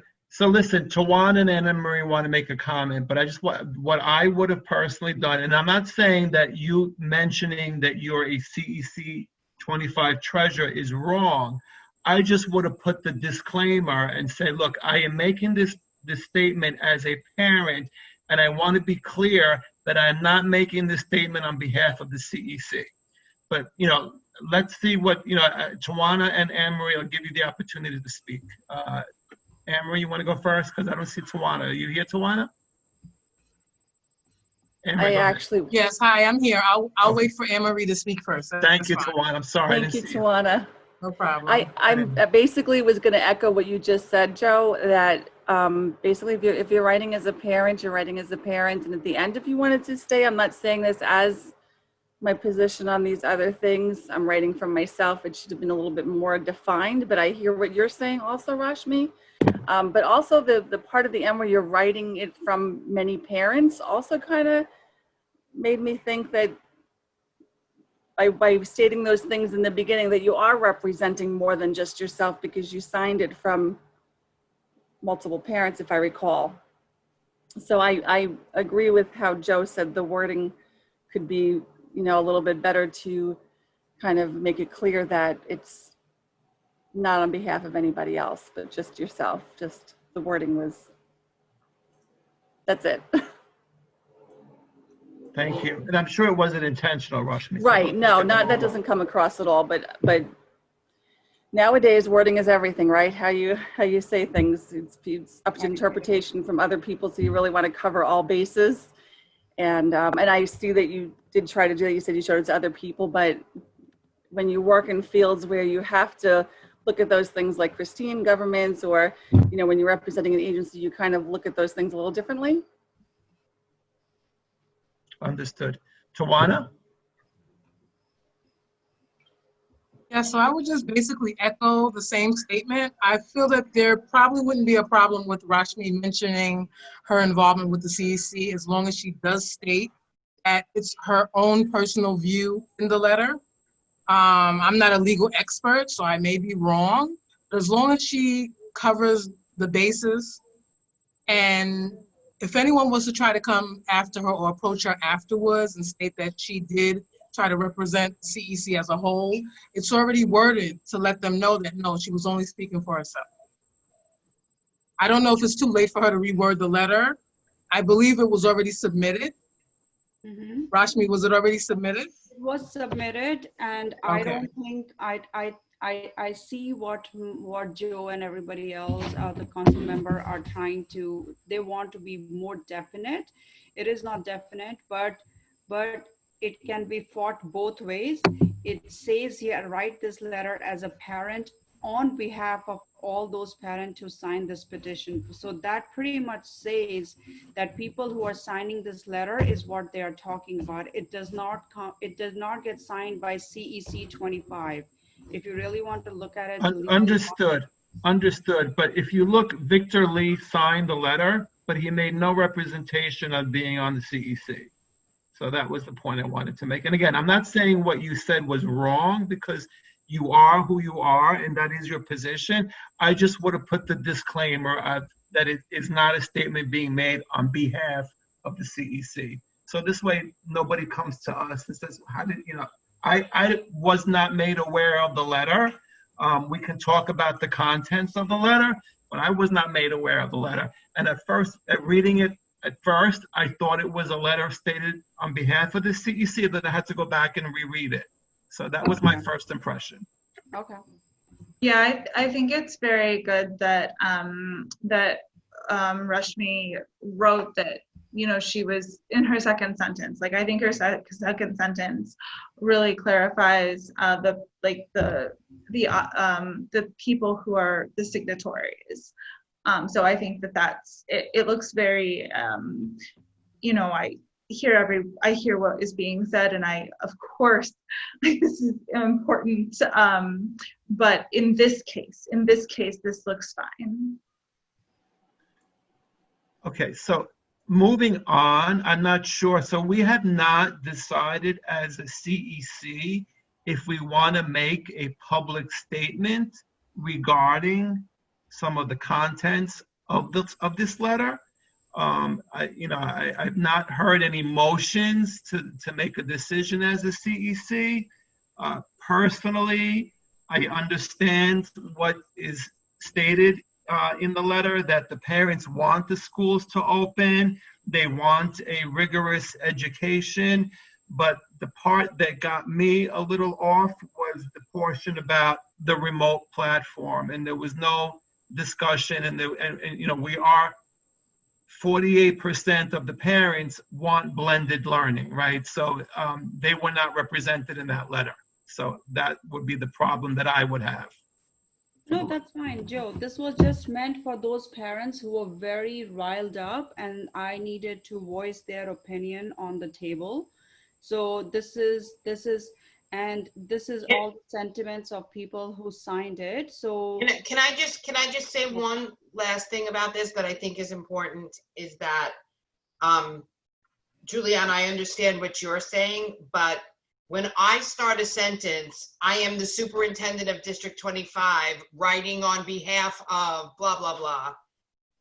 It seems as though I'm speaking for that. So looking at things as a district, and it is something to discuss as a CEC, absolutely, because there does seem to be a difference in opinion of the 48% of our parents who do choose to send their kids to school and the 52% who want remote. So we all as parents have a voice, but when we mention, PTA or CEC, we're speaking as that voice in some way. So this could be interpreted as this is only about remote. So I think the conversation as parent leaders in the district is to just say,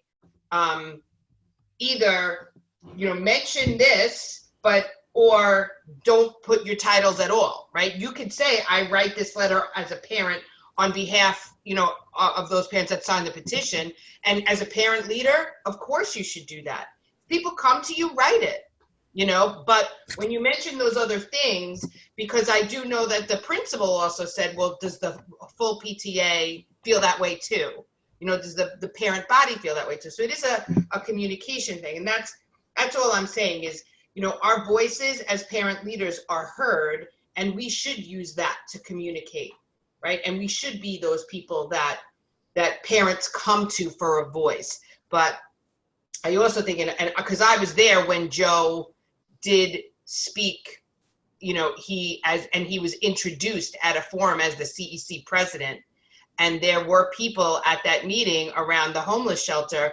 There was a parent that said, I don't represent that. And when you're there as a CEC member to mention it, you by default are a CEC member. So there's like a history in the CEC, District 25, around when we are part of community work, how do we present ourselves? And moving forward, Joe was asked to say by the CEC, I am a CEC member, but today I'm here as a parent, not to introduce himself. So that's where I think the conversation should happen amongst yourselves. Like, how do we vocally gain access, Rashmi, like you're saying?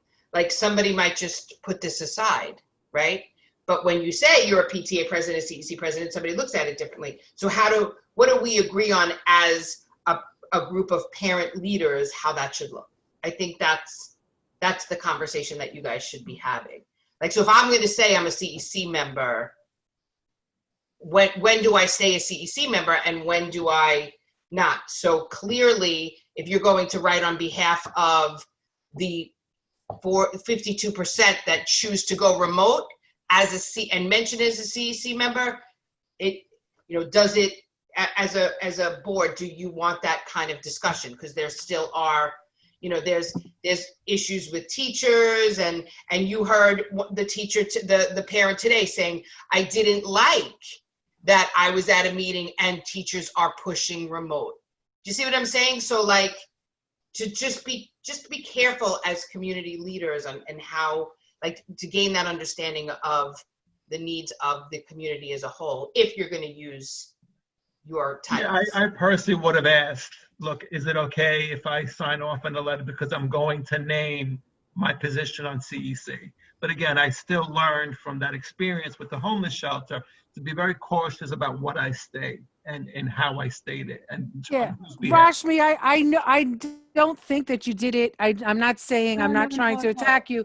I'm just saying from experience, in my experience, I have been in situations like that too, when I have been speaking as an individual person and people will come to me, well, are you speaking on behalf of the councilman? And I'm like, no, I'm not representing the councilman. I'm just Christine Caniglio. This is my opinion. Right. So it's a very fine line. And that's what I'm just saying is that, we have to remember, I had spoke to you, like, we represent the district as a whole.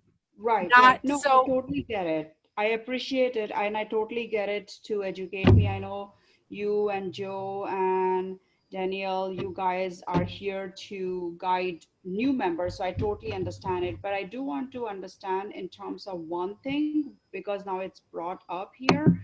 When I said that New York City has promised a new deadline and the parents asked that the promise of starting the school on September 16th via remote platform be honored, how am I leaving the people who are blended? All I'm just restating what Chancellor or Mayor announced on the TV that 16, everybody is going on remote, will start remote. I'm not even saying that don't go to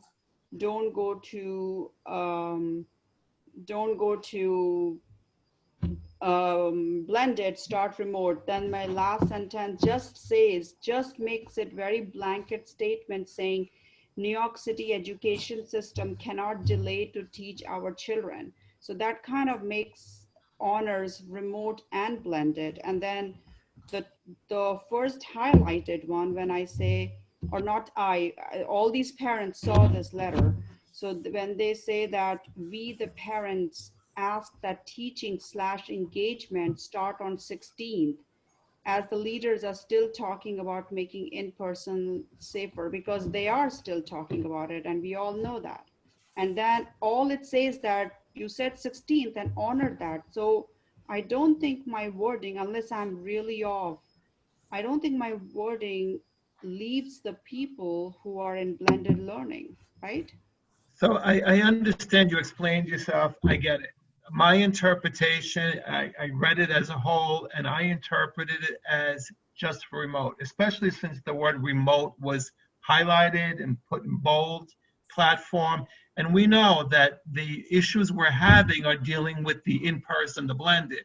So I just interpreted it that way. But, Okay. I understand your position, and I know you explained yourself, but let's just move on. Let's just move on. Okay, so I just want to understand, because I was very careful and I wanted to be very neutral, because parents were not very neutral, and it took me a long to make them understand what we can and cannot. So I wanted to be respectful, because I am a parent leader, you're right. So I'm respectful to both remote and in person. So yes, the remote was highlighted. You're right. The remote is highlighted, but that's all an interpretation. But clearly in all it's saying that you said you're going to start remote engagement or teaching on 16th, just honor that. I mean, that's all it's saying. Honor But your aren't promise. they, I don't understand, why are they not, they are starting on the 16th. The Right. I 15th think these parents were just scared that come 5 days down the line, something will happen and they're going to say, oh, 16 goes to 21st and 21st goes to 28. So they just wanted to say, this is our opinion, and we want our opinion to be put on the table.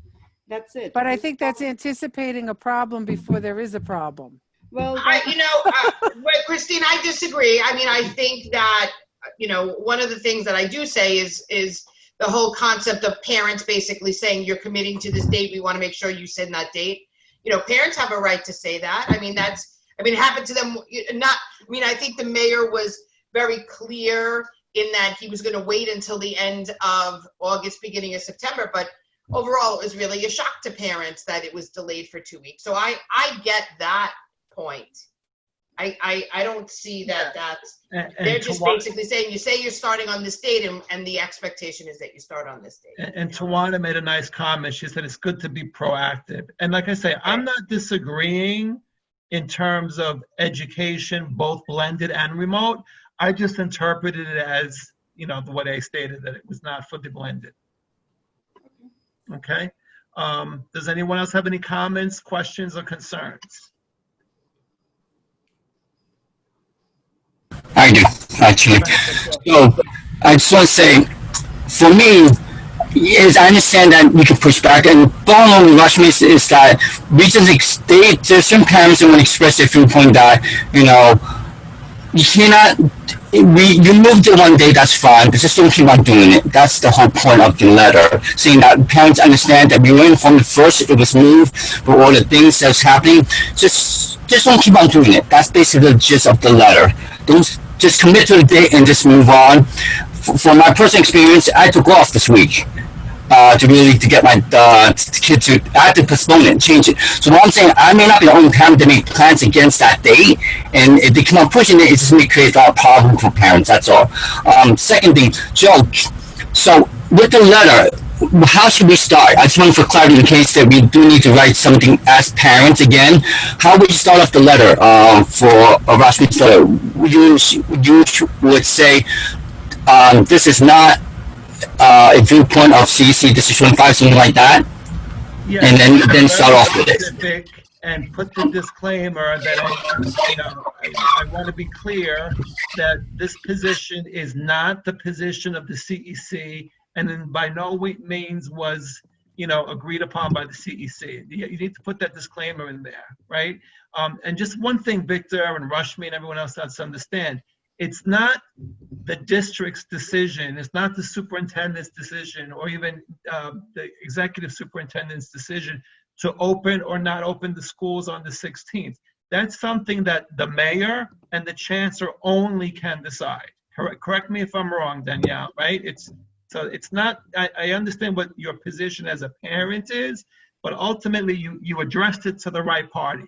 It should be to the chancellor and to the mayor. Because and you know what, as parent leaders, and I know it's really late, so I don't want to, but as parent leaders, one of the things that I think is really, that we come across a lot at the district office is there is a difference in kind of the school boards of outside New York City and the school boards and the councils within New York City, right? So remember, when Mayor Bloomberg was mayor, he went to Albany and petitioned for mayoral control, right? And when he was granted that really changed the way the city functioned in terms of decision making, right? So our work as a district, my work as a superintendent, is to implement the vision and mission of the mayor and the chancellor, right? While mayoral control is still in effect. So you'll hear about this a lot of times in the news, that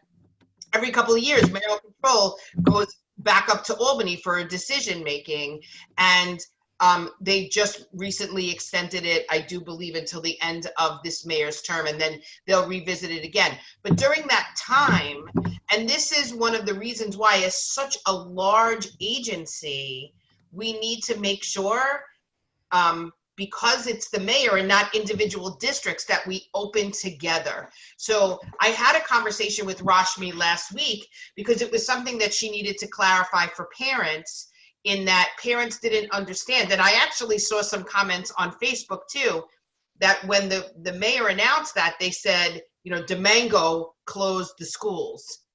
So that's, we are one big city. New York City is inclusive of a district. The state sees New York City, all 1,800 schools, as a district. And then each individual district can kind of function and do their own things. Like, I'm responsible for maintaining the high quality instruction that we have, to making sure we have high quality teachers, to supporting our principals, to evaluating. Like, I'm still responsible for all of that, but the decision making around opening and closing schools, snow days, setting the school calendar. All of those things are done centrally. And so I think Rashmi did a really good job in communicating that to parents to say, this letter went where it needed to go. Like Joe just said, it went to the mayor and the chancellor, because if you ask me, I'll say, we're ready. You know, my job is to make sure that our schools are ready to open because the mayor says we're opening, right? So if there would be another delay, that it should be addressed to the mayor and the chancellor, because what Rashmi is basically saying is we don't want you to delay anymore, right? Correct. Which is what Victor said too. Because Victor called me the day of the delay and said, I took off that this week to make sure that my children would get to school, and I'm sure a lot of parents did that. So you're right to speak for that. Absolutely. So I commend you, Rashmi. You did advocate according to the needs of your community, but Bring it on, people, bring it on. I'm ready. So it's a good thing. So it's good to be proactive. It's good that you did that. At this point, going into the content, I don't know if we as a CEC, because the numbers are almost 50-50, are ready to make any statement or recommendation to the chancellor at this point, unless somebody brings it up by motion and we vote on it, right? So are we ready as a CEC to make a comment? I don't think so, because I don't think we can. received I a don't motion. think I don't think we can speak because it is straight down the middle. So we can't, really make a Well, you know what? And here's what I don't want you guys to be afraid to make a decision as a CEC either. I mean, for you guys to say, we want you to open on the days you say you're going to open, you could say that. Yeah, that's you what know. it I mean, is. which In all the fancy dancy ways I put it, in the end, right. that's But all the you're bottom right. line is, if the schools are not, the bottom line is, I know that we're ready, right? Okay. But again, the city is considered as a whole, right? All of New York City. And there was New York Post put out 21 schools that are not able to open because they're not ready. So I know that they're working on contingency plans, but if the schools can't open for a safety issue or not enough teachers or whatever those are isolated though, Christine. Right. That's No, not I get right. it. But I'm just saying, I get that they're isolated. But what I'm saying is, as parents, don't we want our children to be safe? Don't we want to make sure that the schools are 100% ready? So to say we want you to open, I agree. I want my kids out of the house. I get it. I want the schools to open, but I want them to be able to open safely. Right. So there's two ways to look at this. First of all, what I'm saying to you guys as parent leaders is don't be afraid to make a decision and speak out against certain things, right? So if you talk about this, and Rashmi, what I'm also thinking is if you brought this up to the CEC, you may have been able to write this on behalf of these constituents, but then the CEC could also have sent an additional letter saying like, we agree and want this too, right? So as parent leaders, it's okay and it all depends, Christine, about how you phrase it. Yes, we want schools to open safely, but we want education to start, right? So we want the learning to start, which is what I said tonight, right? So if we can't open all the schools, we still want teaching and learning to start. So I think that's where it's okay for you guys to say, and as parents, because now you're not speaking on either side. Either way, we want instruction, right? Of I some can sort. guarantee you, if we take a poll of the whole New York City parents, that's what they will say. Start the education remotely, but yes, I want to send my kids to school, but if you are going to continue not open the school because some safety issue continues to come, but there is no reason kids will be sitting home idly. Like, start engaging with the students remotely, start teaching the students. Yeah. That, I can guarantee you every student, I know as a district we are awesome and we are ready, but let's say in a district they're not ready to open the schools, but no parent in the district will say, that's fine, my child can go without school for the next 2 months before. They will say, no, start the school, even if it's 2 hours ASA, start the school, do something. I agree. So listen, the plan is that the school is going to open on the 16th. We have not received word otherwise. If by any chance we get notification that the schools are not opening remotely, whatever, on the 16th, okay, then maybe we should have an emergency meeting, and at that time, present a resolution to the chancellor and to the mayor demanding that they get started, that the education system gets started remotely. You know, I think we should address it at that point, because right now it's not a real thing. We're supposed to open on the 16th, correct? Yeah, well, we're supposed to start orientation on the 16th. Yeah, correct. Okay. Yes, we're okay. It's 11 o'clock. Let's go. Let's end this. Come on, let's end this. We got the point. My work day during the season. Is there any other issue that we need to discuss? And do I have any motions to adjourn our business meeting? Adjourn. Akila made the motion to adjourn. Thank you, Akila. And who seconded the motion? Brooke, you did? Yeah. Okay. So the business meeting is hereby concluded. I want to thank everyone. I hope no one takes anything personally. We're here to, you know, become a better CEC. So communication is very important.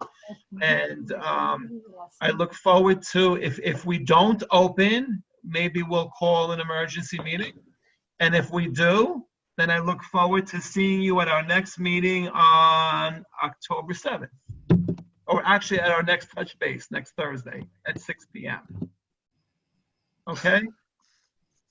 Awesome. All right, Thanks, good night, guys. Good night. Good night, everybody.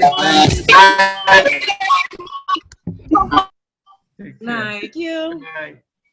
Carly, can you Good send night, me that PowerPoint? Superintendent. Good night, CEC members. I'll send it to you. Good night. Thank you. Thank you. Good night, everyone. Good night. Thank you, Louis. Carly, can you send her the PowerPoint? What do you want, Esther? No, I'm going to send it to her right now. Okay. I Guys, just good want to meeting. have it in Thank you. case anybody asks me. Bye, Got it. everyone. Thank you so Thank you. Have a much. good evening. My first Zoom meeting. Oh my God. Yeah, did you good, did Carly. well. Thank Good you. night. Bye, everybody.